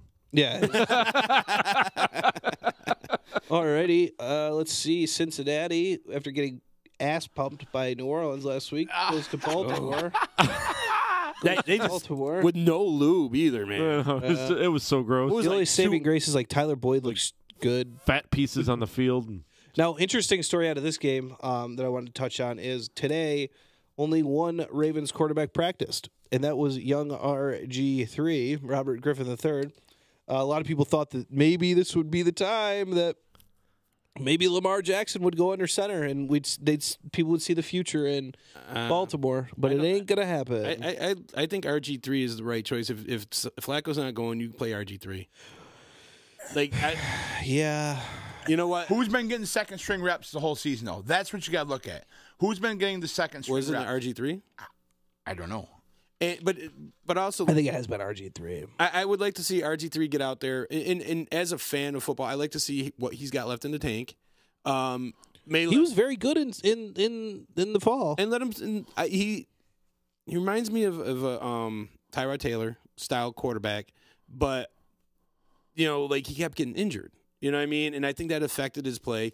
I like to see now he's a few years later. The ego is in check, hopefully, and he's got a team around him. I like to see what he has left, and maybe audition next year, maybe as a backup role, or potentially starting somewhere else. I don't think RG3 never really had an ego. He always seemed kind of pretty down to earth. I think he got hurt that one year in a game he shouldn't have been playing in the playoffs for Washington, and then it just snowballed from there. Playoffs for Washington.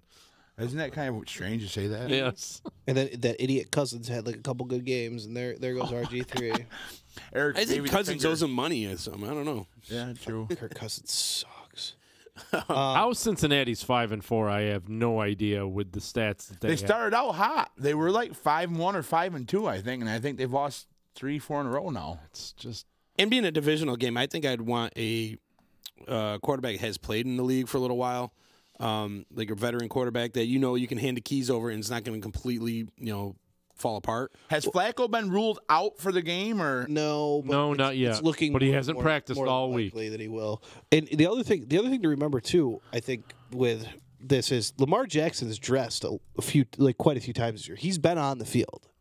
They've been using him kind of in a.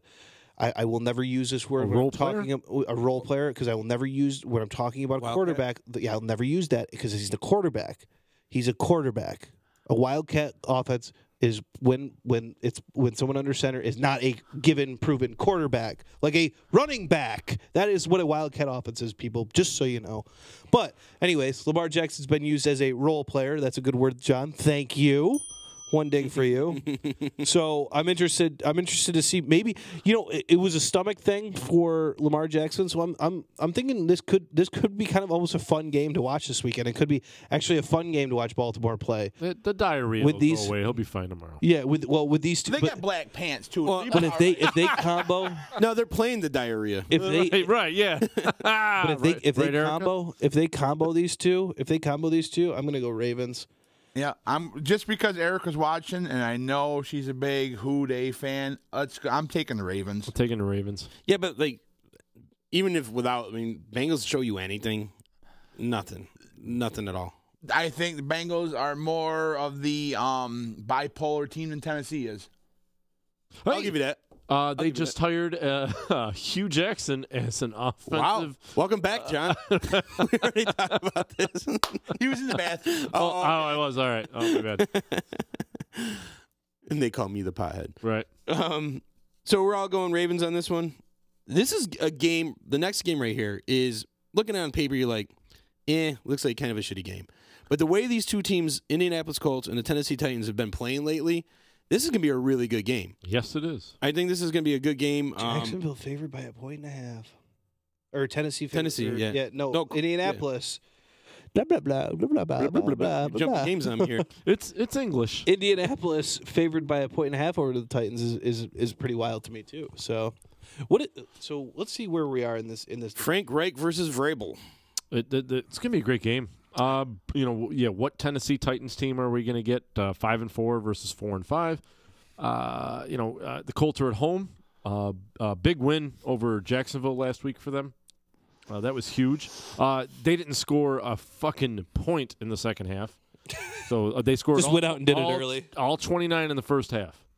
So there were a couple of turnovers in the second half, so they couldn't exactly close it out like they would want to. Jacksonville did tighten it up. Tennessee played really well last week. Yeah, the game plan was on. The game plan Andrew was Luck on is there. what, second in touchdowns to Mahomes? He's already got 25 touchdowns, something like that. Wow.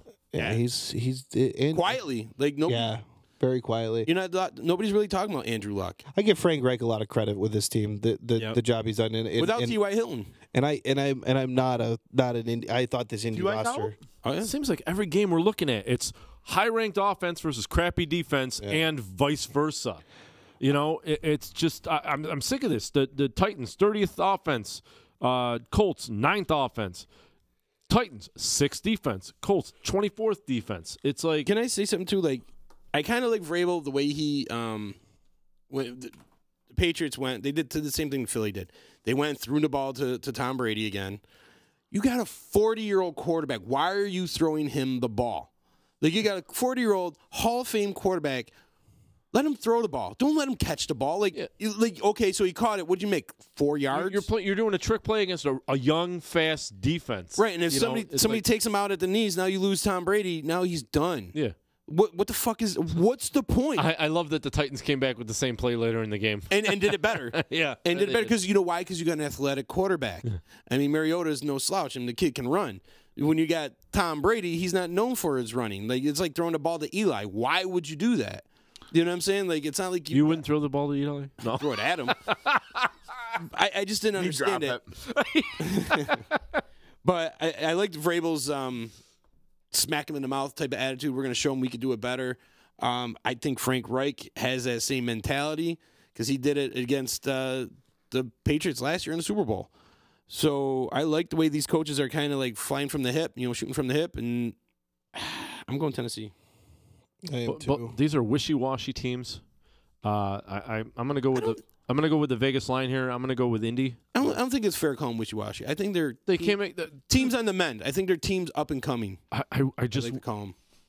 I think both these teams. Andrew Luck didn't play pretty much at all last year. 2 years, right? Almost 2 years. Now. Yeah, I think he's still a good quarterback. They're middle of the road. They're one bad game, one good game. My problem is they both won last week, so one of them got to have a bad game this week. Which team is that going to be? Maybe they don't have a bad game. Maybe Right. They both have a good game. And that's what I'm saying. This looks like a really good game. I'm going with the Vegas line on this one. I'm going Indy. I'm also taking the Colts because I think when it comes down to evenly matched teams, I always go with who's got a better quarterback. And I believe Andrew Luck's a better quarterback than Mariota. I like Mariota a lot. I just don't think he's got the skill set, and I think the Colts have better offensive weapons. Tennessee. Word up. I'm going with Tennessee. You going with Tennessee? So 2-2. I was impressed. I was impressed with Corey Davis last week. Big time guy showed up and played against New England. I don't think that trend stops this week. Corey Davis has a good week, and I think Dion Lewis does as well. Thank you. I agree. Houston. This is another good game. Goes to Washington. Great game.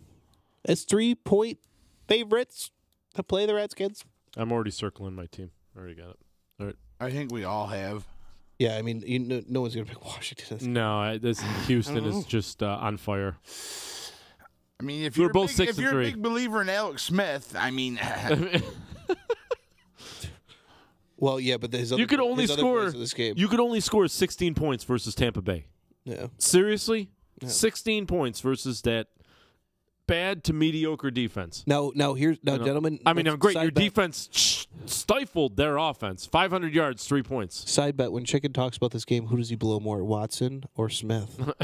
Watson. I'm actually going to say one of the major determining factors in this game was going to be Adrian Peterson. Adrian Peterson says he's healthier now than he's been in the last 2 to 3 years. And like Peterson, like if that is true, and they just feed him the ball, again keep Deshaun Watson off the field. Yeah. I mean, but Houston's got a great defense, so it's not going to be that easy. So I mean, Washington's got a great defense as well. Yeah, but Houston's offense is better. But I think you've got another That's where I'm going. I'm Not- saying Houston's offense makes the difference in this game. But they're now Redskins like beefed up their secondary. You know, they beefed up their secondary with Clinton Dix. They got a Swearinger. They got Josh Norman. Norman's good. I don't argue that a bit. Swearinger's a beast, Yes, dude. he Like, is. These and Clinton Dix is a one of the Hopkins top, is insane though. He is insane. He's definitely insane. Thomas. Yeah. But Lamar Miller is actually running the ball better than I think he's ran in the past 4 or 5 years. I'm actually picking Houston in this game. Actually, we knew you were. Dude, I won't. Everyone's dogging on the Redskins, but the Redskins are a good fucking team. Yes, they are. I know they are. But I feel Houston's that much better. I think. I think this game's gonna be better than we think. I like Houston. That would be cool. I think it's. I look at Washington like I look at Dallas.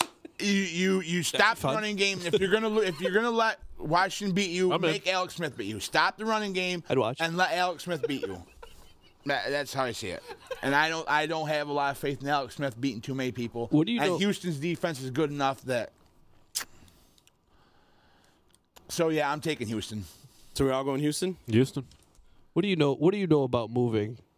Oh my God! I forgot. What do you know about running the ball and moving over there, Big man. Norm? I don't have any of my freaking promo reads up. I'll help you. Call EJA Moving Company, professional movers, 315-335-0516. There we go. Competitive pricing, relocating services, office moves, complete packing and unpacking services. They work with everyone and make it simple for you to move and relocate. Call EJA Moving, or you can go online and go to EJAmoving.com. I do want to give a special shout out. They were a sponsor for us. They provided all the bins and boxes and for our thank you for your service, your welcome comedy benefit to raise money for the Veterans Outreach Program. Thank you very much. I still got his bins in the back of my truck. I got to go deliver them. But super cool. It was awesome that he was able to do that. And that was a great time, man. We actually checked out the outreach program, and they do awesome stuff over there. So thank you, and call EJA Moving. So back to the game. Back to so we're all going Houston, right? Do we all? Yes, we did.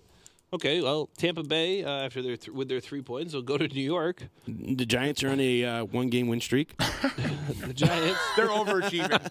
The Giants is 1.5 favorites at home. Will play the Buccaneers. The Bucs are still undecided because Dirk Cutter called the plays last week. They're undecided on who's going to call the plays this week. They should. The Giants have phenomenal fourth quarter numbers. Obviously, they do after last week. I mean, is Marty Schottenheimer still alive? Right? Love Marty Schottenheimer. Schottenheimer ball. Marty ball. The Giants, okay, you got a good game out of Eli last week. Finally. Maybe they got him. They figured something out, but guys, I was watching that game. It's Central Park is like getting like the biggest snow they've gotten in November in a long time. So I imagine it's really shitty down there. I don't know what it's going to be Sunday, but it's supposed to snow pretty much all weekend, I think. I do want to say though, when I was watching this game, I forgot who was sitting next to me. I was at Dick Smith's. And I forgot who I was sitting next to, but I said to them, "Have you seen anybody else make a play for the Giants besides Saquon Barkley?" Every time I'd look up, like it would just, you kind of when it's not your team, you passively watch the game, kind of, you're in it, but you're talking, you're bullshitting and stuff. And like I remember like looking up a couple times, back drinking, you're talking and stuff. Look up, every few plays. Every fucking play, the guy had the ball in his hands, and he was doing something positive. As he should. Yeah, exactly. You're right, but it's just it's wild to see, man. It's just it seemed like every play he had the ball. And you should ride that horse, and that frees up Odell Beckham. That frees up Ingram. Ingram made some good plays. Odell made some great plays that game. And they just you got this horse in your backfield. Like my brother emailed or sent me a text during the game. He's like, it's like somebody bought a brand new Lamborghini that doesn't know how to drive it. Yeah. You know what I mean? That's a great analogy because you got this guy back there that could do so much, but they don't know how to get him the ball the right way. And if they figure that out, and with Odell Beckham, the way he can break out in a game, I think they got some great playmakers. They just need somebody to get the ball to the playmakers like an Alex Smith. Can Tampa Bay win in a cold weather game? I mean, this is going to be a crappy field, but JPP's heading home. This is tough. Giants are favored by 1.5, but the number one offense in the league versus the 22nd defense. That's what this is. I'm going with the Giants. I am too. That's right. That's why I think the Buccaneers will start Fitzpatrick one more game because he is a cold weather. He's a Harvard guy. He's a Bills guy. He's a Jets guy. He's used to the cold weather. He's a Northeast boy. I've already circled it. Jameis, Florida State, Tampa Bay. He ain't a cold weather guy. I think Jameis is on his way out. Yes. I think he's on his way out. Can you give up on a number one pick that early? Yes, him. Yes, he is. After one game. No, this season. 3 seasons, 4 seasons. What did he do last year? He didn't do dick last year. He was decent last year. Yeah, last year Deshaun Jackson couldn't get the ball to him to save his life. Dude, I just feel that Uber grabbing got the best of him. So sit the year out. Come back next year. Go steal some crab legs and head home. Right. But that's it. Like you keep hearing stories about this guy. His time could be done in Tampa Bay, but he will definitely be a starter in the NFL again. A star? I'm actually starter with a T. With a T. I'm going T's in an ER. I'm going Tampa Bay this game. I think their high powered offense. I mean, seriously, 500 over 500 yards last week and only 3 points. Props to Washington and their solid secondary. Bend, don't break defense. But Tampa Bay's their pass rushing doesn't scare me at all. And if you can get Eli a little bit of time with Odell and Saquon, I think they're going to close their defense. Maybe JPP rises to that next level this week, but I just feel Tampa Bay, the Giants don't have the defense that Washington does. I think Tampa Bay makes those points up this week. They don't have Saquon. I agree with you. The funny thing about Saquon, first person, or tied to be the only other person since 1970 to have 100-plus scrimmage yards in 8 of his first 9 games. The only other person to do that, Hall of Famer Eric Dickerson. Oh, well. Yeah, I'm going Giants in this game. I'm not a firm believer in the Giants, because obviously they've been pretty terrible lately. But after watching them last week, granted it was against San Fran, but San Fran's a good coach team. I think Tampa Bay's a horribly coached team. I think they got a lot of talent there. They don't know how to get the ball to the talent. They don't know what they're doing. I think it's a dumpster fire. I think that's why they work better with Fitzpatrick than they do with Jameis, because Fitzpatrick could get the ball to the playmakers. That's that's what you need to do. It's so tough to pick this game. It is. It's a good week. I know there's a lot of good games, a lot of close ones. Even this one's kind of a shit game, but it's well matched. It's tough to pick. Who are you going with here, Caleb? You going Giants? I'm going Giants. Tampa Bay here. 2 Tampa Bays over here? Norm? I don't see the Giants winning 2 in a row. I'm taking Tampa Bay. Ooh. You 2-2. He hates the Giants. 2-2. 2-2. Jacksonville and Pittsburgh, this game looked better in the beginning of the year. Yeah. Yes, it did. Wasn't this one of the games they flexed? This was supposed to be the night game. Yeah, I think they did move it back. I think they moved it. Didn't? Yeah, they for the Bears. I don't think Bears and Vikings. Yeah. Yep. Which I think right now is a better marquee game. Oh, yeah. Because Jacksonville just looks lost. I mean, with Leonard Fournette coming back, they definitely have something more to fight with. They're better. But yes, absolutely better. But it's another Dak situation. Just stop the running game. Let the quarterback beat you because he can't. But Pittsburgh, they're gonna dare you into a shootout. Last week, the Steelers were scoring on 2-3 play offensive drives. Mm-hmm. I mean, just huge plays. They carry it over. The Jacksonville Jaguar defense is not what it used to be. I mean, Jacksonville won both games last year. I don't see that happening this year. No, I'm going Pittsburgh. Yeah, same here. I think Big Ben and those guys they're on a roll. They got something clicking, and I think Jacksonville's just the opposite. I think they're lost. Yeah, I'm going Pittsburgh, but I feel like there could be some surprises in this game. That's all I'll say. Absolutely. I'm not gonna say that this game is gonna be a real shit pounding. Like they're not gonna put 50 up. Like your birthday party. Jacksonville's another one of those bipolar teams. Well, I mean, Jalen Ramsey is probably the best cover corner in the game right now, so they're gonna put him on Antonio Bryant, but I just think Pittsburgh's got too many weapons. Yeah, I'm sorry, Antonio Brown. I think Pittsburgh's got too many weapons. I'm gonna go Pittsburgh, but they're not gonna put up 40 points. They're gonna score 28. Then who's covering Juju? Who's covering? Exactly. Yeah. I just think they're too much for Jacksonville right now. But if anybody can beat Pittsburgh out of the NFC North or NFC South, yeah, it's Jacksonville. Sorry, it's NFC South. But Jacksonville, I think, can beat them because Pittsburgh's defense is suspect too. And if anybody can stop Pittsburgh's offense, it's Jacksonville.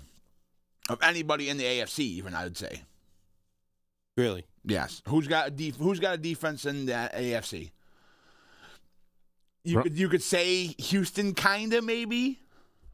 Well, Broncos. No, Houston. You can. Well, fuck the Broncos. And you can also say Baltimore.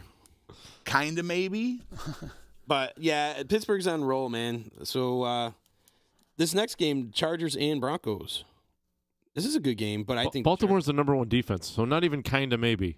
I was gonna say. Oh my God, Jacksonville's number 2. His argument's over here.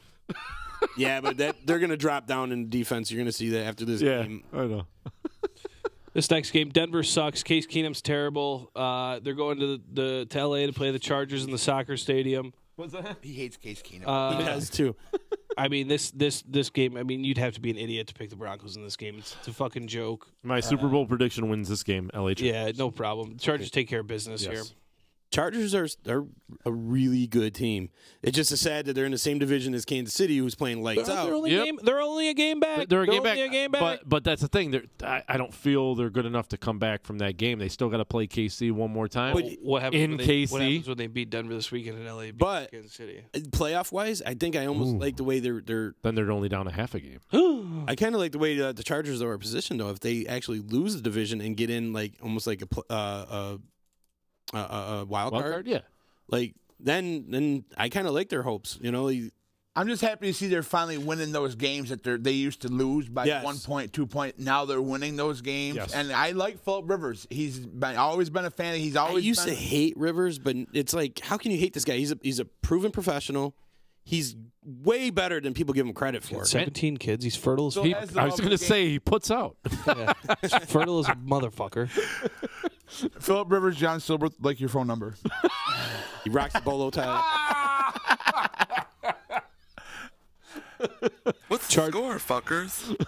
Chargers all the way around, gentlemen? Yeah. Yes, please. Oh, man. Yeah, but I don't know about -7. But I'll take Chargers. Does anybody want to talk about the next game? Byron Leftwich, I don't want sandwich calling offense. I don't want to introduce the game. Anybody else? Okay, so I ate it all anyway. Got sick to my tummy. Puked, pooped, jerked off, and now I'm here with you, bros. Yeah, and that's how I feel about this game. I'm surprised they didn't flex this into prime time. I'm surprised it the Sunday morning. No, game. this is the Thursday night game. No, this is what this has written all over it. No. This is a game that should have went to Mexico. Then I would have put up the wall that Trump wants to build and not let him back in. Oh, man.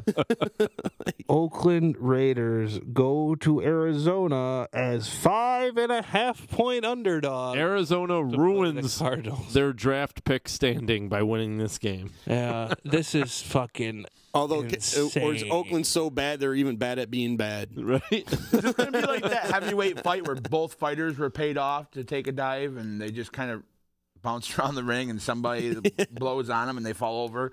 I don't know. You like watching men get blown on, I bet. Wow. Yeah, he's got you. You pegged. At least I wasn't a willing participant. He didn't say no. Let's see, what do we talk about this game? Okay, you have one offensive highlight piece is David Johnson. David Johnson's been pretty good for fantasy owners out there. He's back. And David Carr's horrible, overrated. I think he's gone. You still got Fitzgerald. Best hands I've ever seen on a wide receiver. So I give it to Arizona from Fitzgerald and David Johnson alone. Yeah, I mean, and the defense isn't bad. Their defense isn't that bad in Arizona. They actually have a pretty strong D. Giggity. Yeah, I'm not going to fight you. I'm going Arizona. Anybody else? I'm going Arizona as well. Okay, well, should we move on, guys? Based on everything you guys said. All right. The thus far disappointing Philadelphia Eagles go to New Orleans as 8.5-point underdogs. I'm going to call this game to play the Saints. Now. The Saints are going to blow them out of the water. I think the Saints are pissed off from last year. They felt they should have been in the NFC Championship game, and they feel like they could have beaten Philadelphia in that championship game and should have been in the Super Bowl. And I don't disagree with them. And I think the Saints are going to come out with something to prove. And I think they're just going to annihilate the Eagles. I think this is going to be a blowout. Yeah, I agree with you. The Saints have something to prove. The Eagles are going to.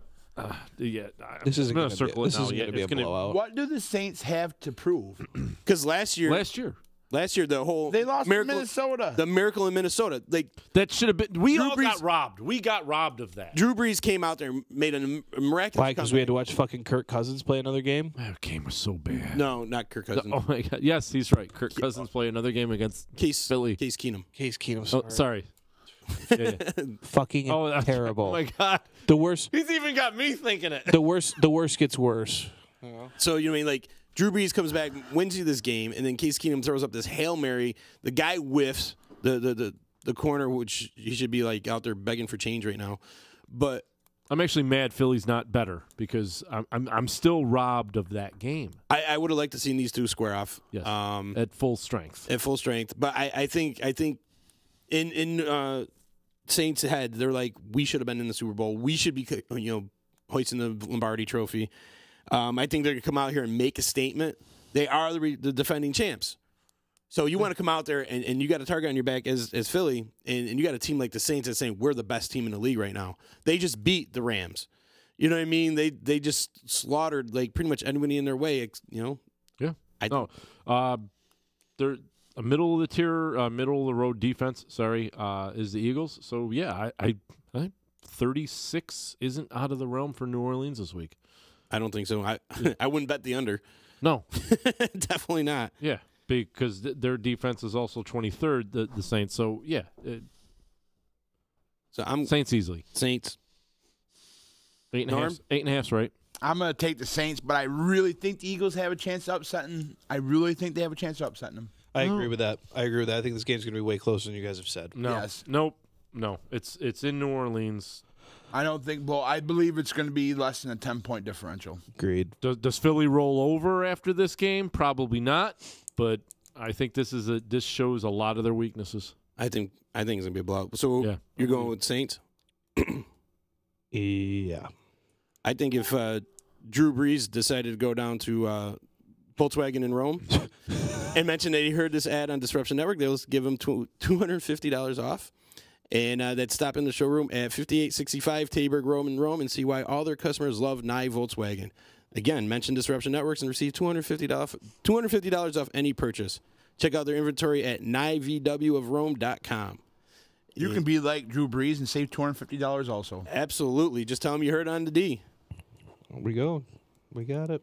And then, so we got the marquee game of the week. The flexed game of the I've week. been waiting for this prediction all night because I know how much he hates Kirk Cousins, but I know how much he wants to pick against the Bears. The Bears. Oh, no. The Bears. Chicago all day. Chicago all day. I'm no idiot. This is a good idiot. game. This is a great game. This is. This is a game I want the Bears to step up, obviously, and prove, because everyone's like, well, they haven't beat anybody real yet. We hung with the Patriots. Yeah, we've lost all three games by 11. We've lost all 3 games by 11 total points.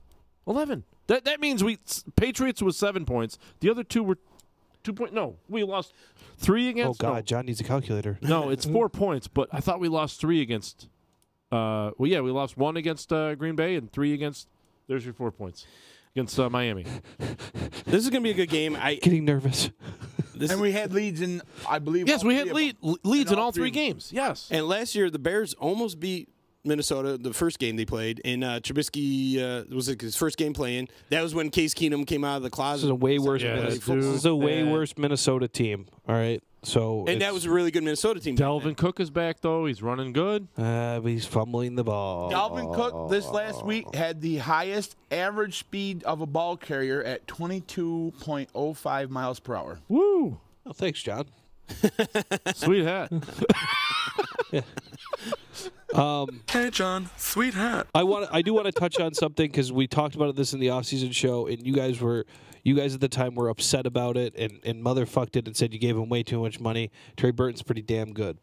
Yeah, Trey Burton's pretty fucking good. And he's doing really exactly what I thought he would do. He's doing awesome. He needed his spot. He needed his spot. Yep. And you know what? You know what he is? He's not a. This is going to be a really weird way to put this, but he's not a big clunky tight end. He's not a big. No. He can get out of his own way. Well, you know what's funny? Is, you look at the stats between him and Ertz. No, over in Green Bay. Jimmy Graham. Actually, they got the same amount of catches. Ertz has 5 touchdowns. I think Jimmy Graham only has like 2. Burton, yeah. Dude, I'm telling you something. There, I really watching Burton last year in Philly. He was really good in the playoffs. He was really good all year. He complimented well. That's just the same. It's just the same in Philly right now as you see what Dallas Gobert is doing, the backup tight end that took over for Trey Burton. Philly was lucky enough to have another compliment to bring in because I know letting Trey Burton go was tough for them, and they couldn't have paid Trey Burton the money Trey he wanted. Burton, the only player on the Bears team that actually threw a touchdown pass in the Super Bowl. Dude, I will tell you something. I will tell you, Trey Burton is a special player, and he's really been really good for Chicago. Trey Burton's got more touchdown passes in the Super Bowl than Tony Romo. Just had to throw it out there. I mean, Tim Tebow's played in more playoff games than Brandon Marshall. So true, that is true. Who just signed with New Orleans, by the way? New Orleans, yeah. This game here, like with the Vikings, been heralded the champions of the North right from the get go. A lot of people were picking them to beat the Bears. The Bears were not a real team. And to me, as much as I love my team, they still got something to prove. This is a game to me, if they win this game, that they can hang with some of the best in the league. I feel Minnesota's defense isn't what it was last year, but they're still really good. Their run game, Murray, he's really good. I just think with Khalil Mack being healthy, I think that's the determining factor right there in this game because having a healthy Khalil Mack putting pressure on that Minnesota offense, is as good as Kirk Cousins. You say good Kirk Cousins is. I'm hoping they rush him into some errant passes and stuff. But don't worry, it'll happen. It'll be fine. He'll overthrow about 1 million receivers this game. Don't worry. The 2.5 is not enough for me. Yeah, It should be more than that. He's been on the past couple of weeks. We haven't seen overthrow Biscuit. I hope we get to fucking see the. I hope we get to see the fucking the steam coming out of those guys' mouths from their helmets in Minnesota. It gets a little bit of scare put into them coming out of that stadium, okay? Because they're not that fucking good. That team is not that good. Adam Thielen is good, but Diggs is good. Diggs has been there, but you know what? I like the Chicago team. I'm not going there. I like the Chicago team. I like what I liked seeing, as I predicted last week. I should become a Bears commentator. I predicted last week what happened. Allen Robinson finally came back and looked like he belonged on the field. He looked awesome. All right, he looked great. Wow. And they're starting to complement, and I just think this team is rolling. And I'm glad that they flexed this game into the Sunday night schedule, and it'll be Chicago. And I would say this is the game. This is the 10-point game you were talking about. Ooh, okay. And I like think that. I keep waiting for this Bears team to bring back, when he's healthy, Adam Shaheen. And I really want to see this kid out there on the field. And I think that changes the whole dynamic of this team, because now you got that big, tough, Gronk-style tight end in the game, which I like Trey Burton. I do like, and I think Shaheen's a big red zone. He's going to be a big red zone factor. What is he, 6'13" or something like that? 6'8", like 270 pounds. 7-1 for all you guys keeping score at home. He's a big dude, you know. But back to it though. I love the Bears, but I want to see from them. I want to see them run the ball. They don't. I love the high-powered offense. You have to be able, in Chicago, if you're going to be in the playoffs and you're going to even have a home game or you're going to play in the cold weather, you have to be able to run the ball. And they've shown that they really can't. Either they don't want to. They not that they can't. They haven't. They haven't really tried. My thing is they're trying to stretch Howard outside and they're running Cohen inside. You got switch that. Yeah. Fucking switch that, please. You got it backwards, guys. Well, Nagy's outthinking himself, trying to outthink the other team. Mm-hmm. They're not expecting Howard to go outside because that's not the kind of back he is. Line him up. Okay, you put Howard anywhere in that red zone, he's going to sniff. He's your Mel Blunt. Just heads up. He's your Mel Blunt. Your Travis Henry. You LeGarrette Blunt? What? LeGarrette Blunt? Oh, I did say Mel Blunt, didn't I? LeGarrette Blunt. See, but you guys Jordan are awesome. Howard, you don't even need to run a zone. Double team the lineman. Let him take a linebacker one-on-one. He gets past the line of scrimmage. One cuts a linebacker, and that's Jordan Howard. He's a one-cut run.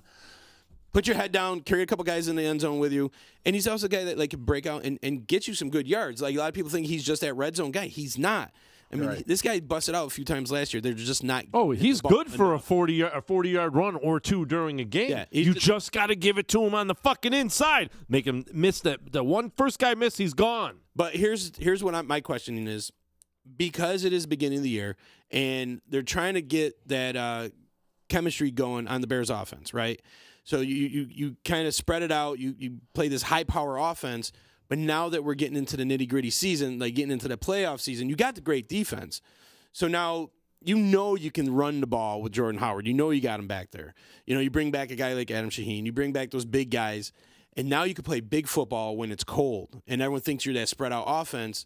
Now you can bring it back. I'm wondering if they're just kind of saving the miles on a Jordan Howard until the later part of the season. Could be. It could be. You can tell the crazy plays he was setting up in the beginning of the season. That weird fucking lineman coming out as a wide receiver, that weird bubble fucking thing we saw on the back. That's all going to come back. Speaking of weird setups in formations, the past 2 weeks, I've noticed last week Eddie Jackson was on offense 2 weeks in a row. Yeah. And last week they brought Bryce Callahan and Eddie Jackson in on offense, but penalties or whatever happened and they didn't get to actually use those plays.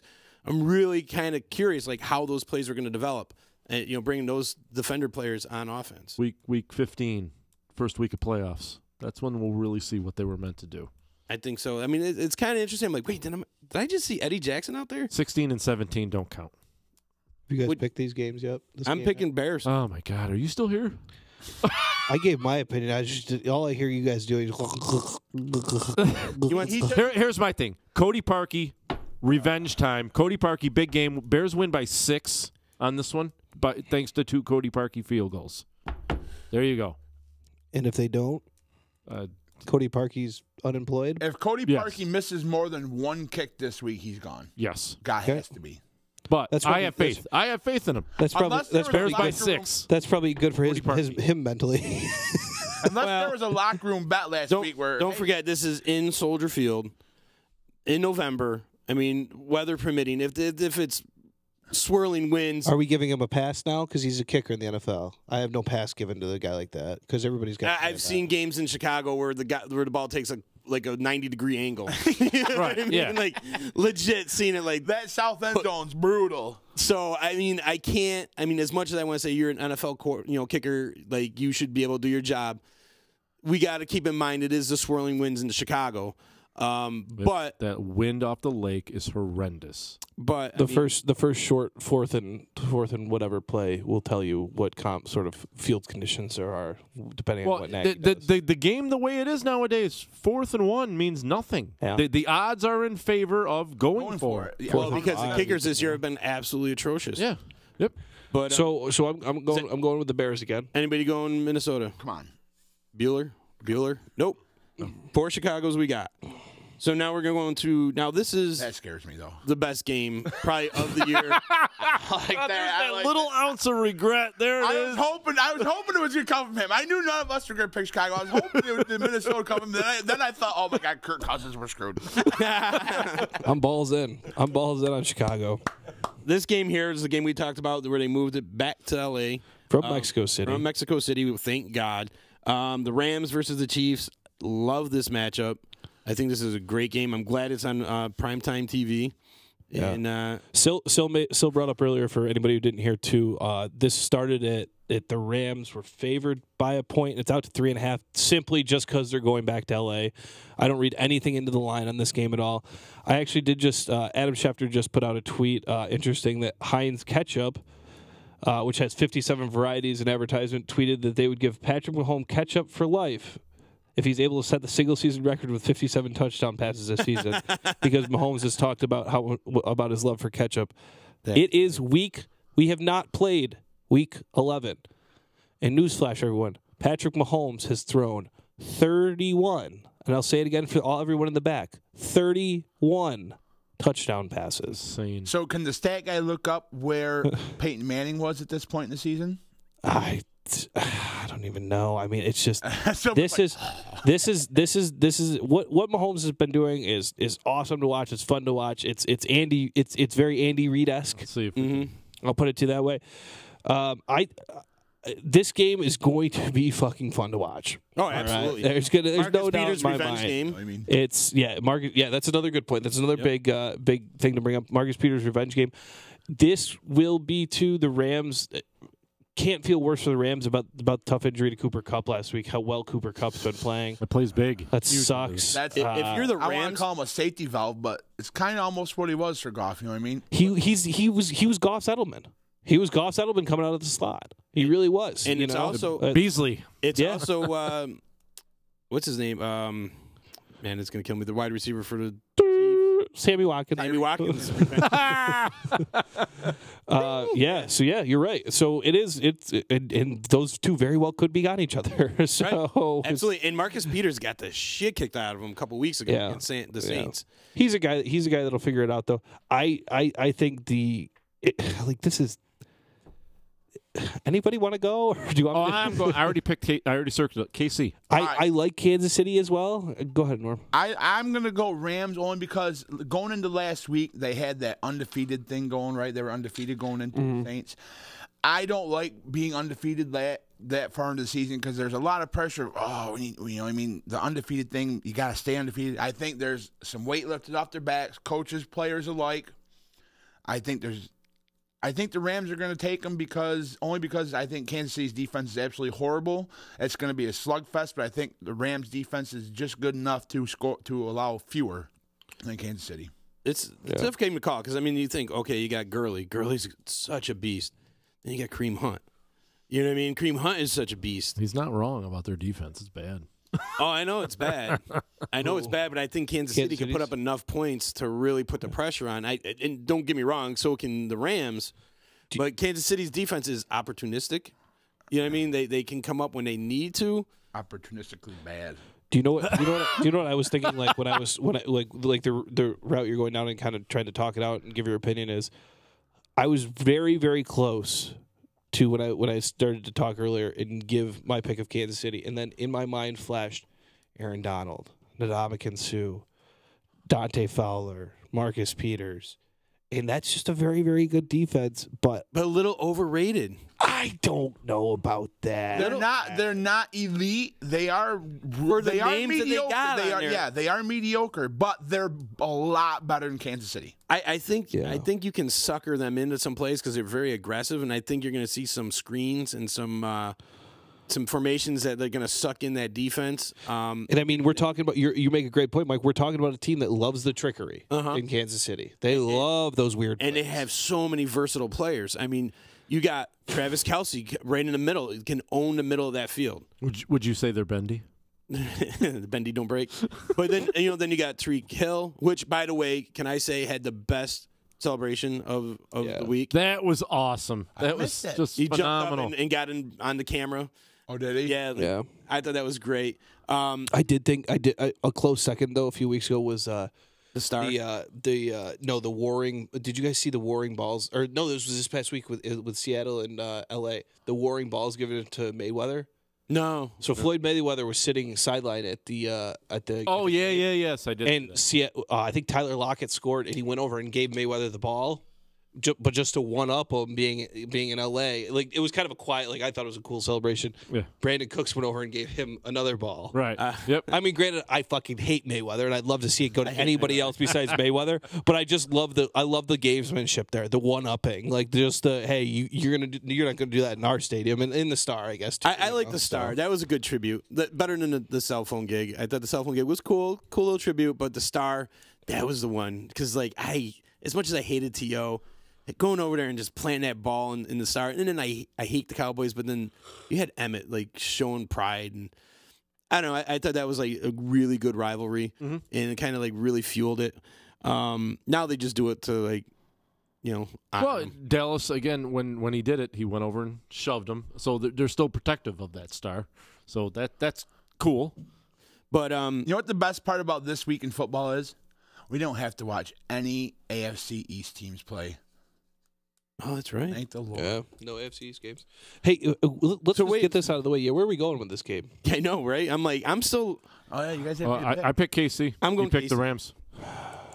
I'm going KC. It is a tough game to call, but I'm thinking KC. All right, Norm, let's do this together. There we go. I think they got so much firepower. They got. Put my name on it. So zero defense. They're 29th in the NFL in defense. He's right. I think there's going to be a little motivation I think it's going to be a cool scene in LA too. A little motivation behind this game for the Rams. I mean, I know that's neither here nor there. I just think it'll be a cool story. So I want the Rams to win too. And I mean, like I said, they got that little bit of pressure off, but also it's hey, we just lost the game, so we gotta keep up with the Saints now. If we want to have a first round bye or whatever, the Saints are set. We want home field. We got to keep up with the Saints. But as we don't want, when Chicago visits us in a couple of weeks, and when we visit Chicago and they kick our ass, we're going to be 2 games down. Exactly. They're already planning on having 2 losses. Right. As the Bears fan, I think I'm rooting for KC to get that Rams another loss because right now it's New Orleans has got the lead. I didn't look at it from a Bears perspective though. I try to remain. I'm no. a game When you're planner. picking the games, you got to look at it that way because this game is going to be great, and I'm so glad that they moved this game. I'm glad that they moved it back to the Rams for player safety and for the fact that I was looking forward to it being a neutral field. If the field was fine, I'd be okay with it. But fuck your neutral field. It's fucking neutral field. Fuck that shit. Fuck that shit. Play right here. Syracuse, Notre Dame, neutral field. Yeah, fuck that shit. Would you rather see play that place in the middle of the fucking dome? All right, play that game right in the middle of the dome and have pack that place, oversell by 10,000 tickets, put them in the middle of the dome, and have them on top of Ian Book like he's inside of your fucking headset. I think you're right. You put that game that Cuse and Notre Dame game. You put that in Notre Dame, people are gonna be like whatever. You put that in Syracuse against Notre Dame, packed house. College game day's coming. College game day's coming. I mean, I know this was. You know what the shitty part was? This was Notre Dame's choice. I know Notre Dame made the choice. Notre Dame this was supposed to be played in South Bend. Notre Dame made the choice to move it to Yankee Stadium. It's like, so it's almost fuck you and all of your fans. It is almost. There's going to be a lot of Cuse fans here. Yeah. There is. That being said, too, another Let's go local. Notre What Dame. are you That's guys picking my on team, that? man. What are you guys picking on that? Notre Dame. I'm Let's going go. Cuse, baby. Notre Fuck Dame. it. I'm a Cuse fan. I have no choice. Any other team I would root for Cuse over, but Notre Dame's my team. Are we gonna do that as an But add-on? no, really, Notre Dame. Add it on. Are we gonna add add it it on to on? the bottom? Add it on. Oh, if we're adding it on, then Notre Dame. As a tiebreaker? Here we go, Notre Dame. Oh, yeah. I'm going Cuse, baby. I'm going to go Notre Dame. I'm going Cuse, man. I'm sticking with him. You know what? A few years ago, many years ago now, thinking back on it, I doing my brackets for the Syracuse, for the 64 tournament, and I picked Syracuse going all the way, and then losing in the championship. And that was the fucking year they won the championship. Idiot. Lost by one freaking So now I'm like, fuck it, I'm going. Kind of like when you decide not to wear your Bears jersey all season long and then wear it the day of the Super Bowl. Right. You had We're still one talking game to about go. that. You had 4 hours. That fucking guy. I do want to say too, in another football note too, my Brockport Golden Eagles this weekend, first round of the NCAA tournament for the Division III football. They've got a home game, so pretty excited about that. Wish I could get out there, but it doesn't look like I'll be able to with my work schedule. But Cortica is going to be fucking Golden out, Eagles. Cortica is going to be out to fucking New York City next year. Yeah, it's going to be in New York next year, which is that's Take that fine. 37,000. You can take that stupid rivalry there. That's fine with me. I say I highly doubt Cortland and Ithaca. That's what Cortica for everybody who doesn't know. They set the record for D3 college attendance. Yeah, 37 awesome over 37,000. It's an awesome right? game. Yeah. They're moving it out to New York City next year. I really don't think they're going to get 37,000. It's going to be tough to travel for. I mean, you have to remember, like, when you're on a D3 college campus, literally from my dorm to the football stadium when we were in college, because I lived with a lot of football players too, was. Yeah, you did. Maybe not even a quarter. You could see the stadium from where we woke up. Like, that was the thing. It was fucking cool for us on a Saturday morning. Those guys all went, 4 hours before a game, 2 hours before a game, we were in the parking lot tailgating or outside our dorm tailgating, drinking, having a good time. It was a campus event. All that's gone. Like, that's exactly what I'm saying. There's a reason why sports teams are in a centralized area to where they play. Like, it's just it's simple taken away logic. for the athletes too. It's going to take away something from that because that game probably I'm not an expert, but 37,000 people sounds like a lot for a fucking tit D3 load. college. Yeah. So a lot of these guys ain't going to see a crowd bigger than that in their lifetime of playing sports. So that's like they're that's. Oh man! I mean, they will get to play. They will get to play in an NFL fucking stadium, but it'll be empty. Yes, but you know what? But I'm sorry to interrupt you. But a lot of guys out the Buffalo way and stuff like that, guys that play in the tournament out in Buffalo, or even think about here. Think about the section tournament here. You think the Bills may actually play in the NFL stadium? Well, that's the thing. When you play in the section finals in Western New York, you play at the Ralph. When you play in the section finals here, you play at Syracuse, which is damn close to a professional stadium. Right. When you play in the section finals downstate, you play at a professional stadium. So you have that experience. Why are you taking away from the campuses and stuff like that? That's for another. Anyways, gentlemen, I just want to make an announcement that next week we will be going on Wednesday, being that. Oh, we are Wednesday? Well, Thursday's Thanksgiving, so. Well, no, I just wasn't sure if it was Tuesday or Wednesday. So Wednesday. Yes, Wednesday. We'll do Wednesday. And Norm, congrats on winning our contest I can try to win tonight, or that he won the tickets to the Vic DiBenedetto comedy show over at the Stanley. Happened this Saturday. It's funny, dude. Man, you got to check out his. Hopefully he heckles me. I'm hoping he heckles me. Oh, I'm sure. Just look at you. He'll heckle you. But he does a great Giants bit.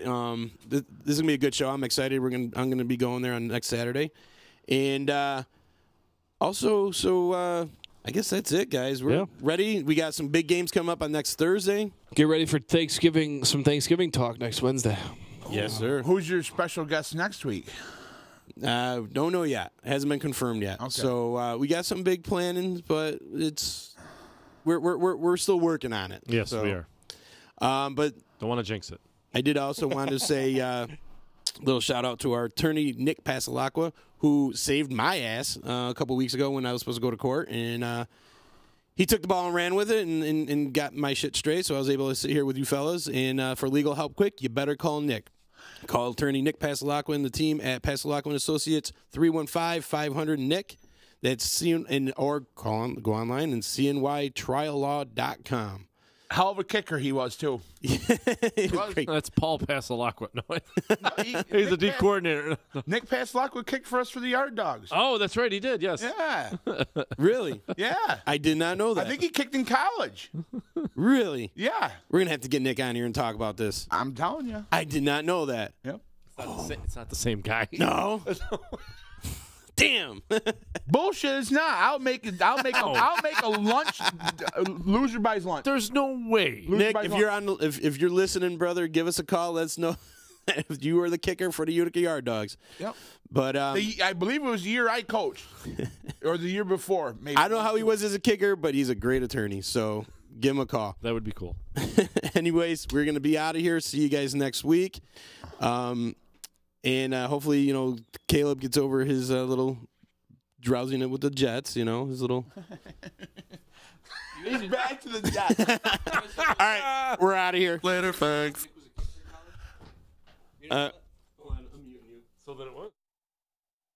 So you just bought your dream home, and now it's time to move. Let's face it, nobody likes to move. All the packing, unpacking, lifting, upstairs, downstairs, and broking everything, including your back. Let the professionals at EJA Moving Company take all the stress and pain out of your move. Competitively priced moving, relocation services, office moves, and complete packing and unpacking services. They work with everybody to make it simple and easy for you to move and relocate. Call EJA Moving Company at 315-335-0516. When it's time to relocate, have EJA Moving do all the work for you. Hit them up online, ejamoving.com. Hey, Disruption Network. This is Mike Sacco, the general manager at NYE Volkswagen of Rome. If you don't know me by name, it's only because you have not received the best deal. There's only one reason to leave Utica, and that's to come see me in Rome and get the best deal on your next new, pre-owned, or certified VW. Mention that you heard this ad from Disruption Network and receive $250 off your next vehicle purchase. You'll know why our customers say,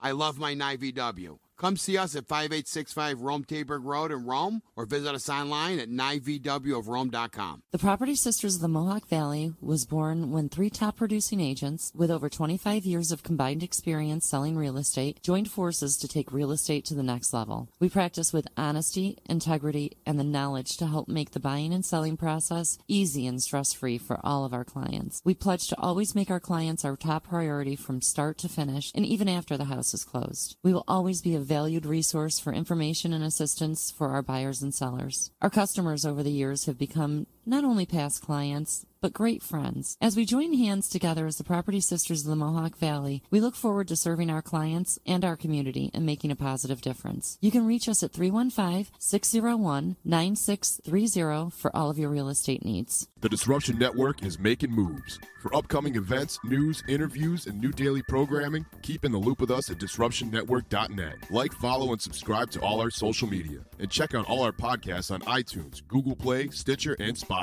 Get up on the D, DisruptionNetwork.net.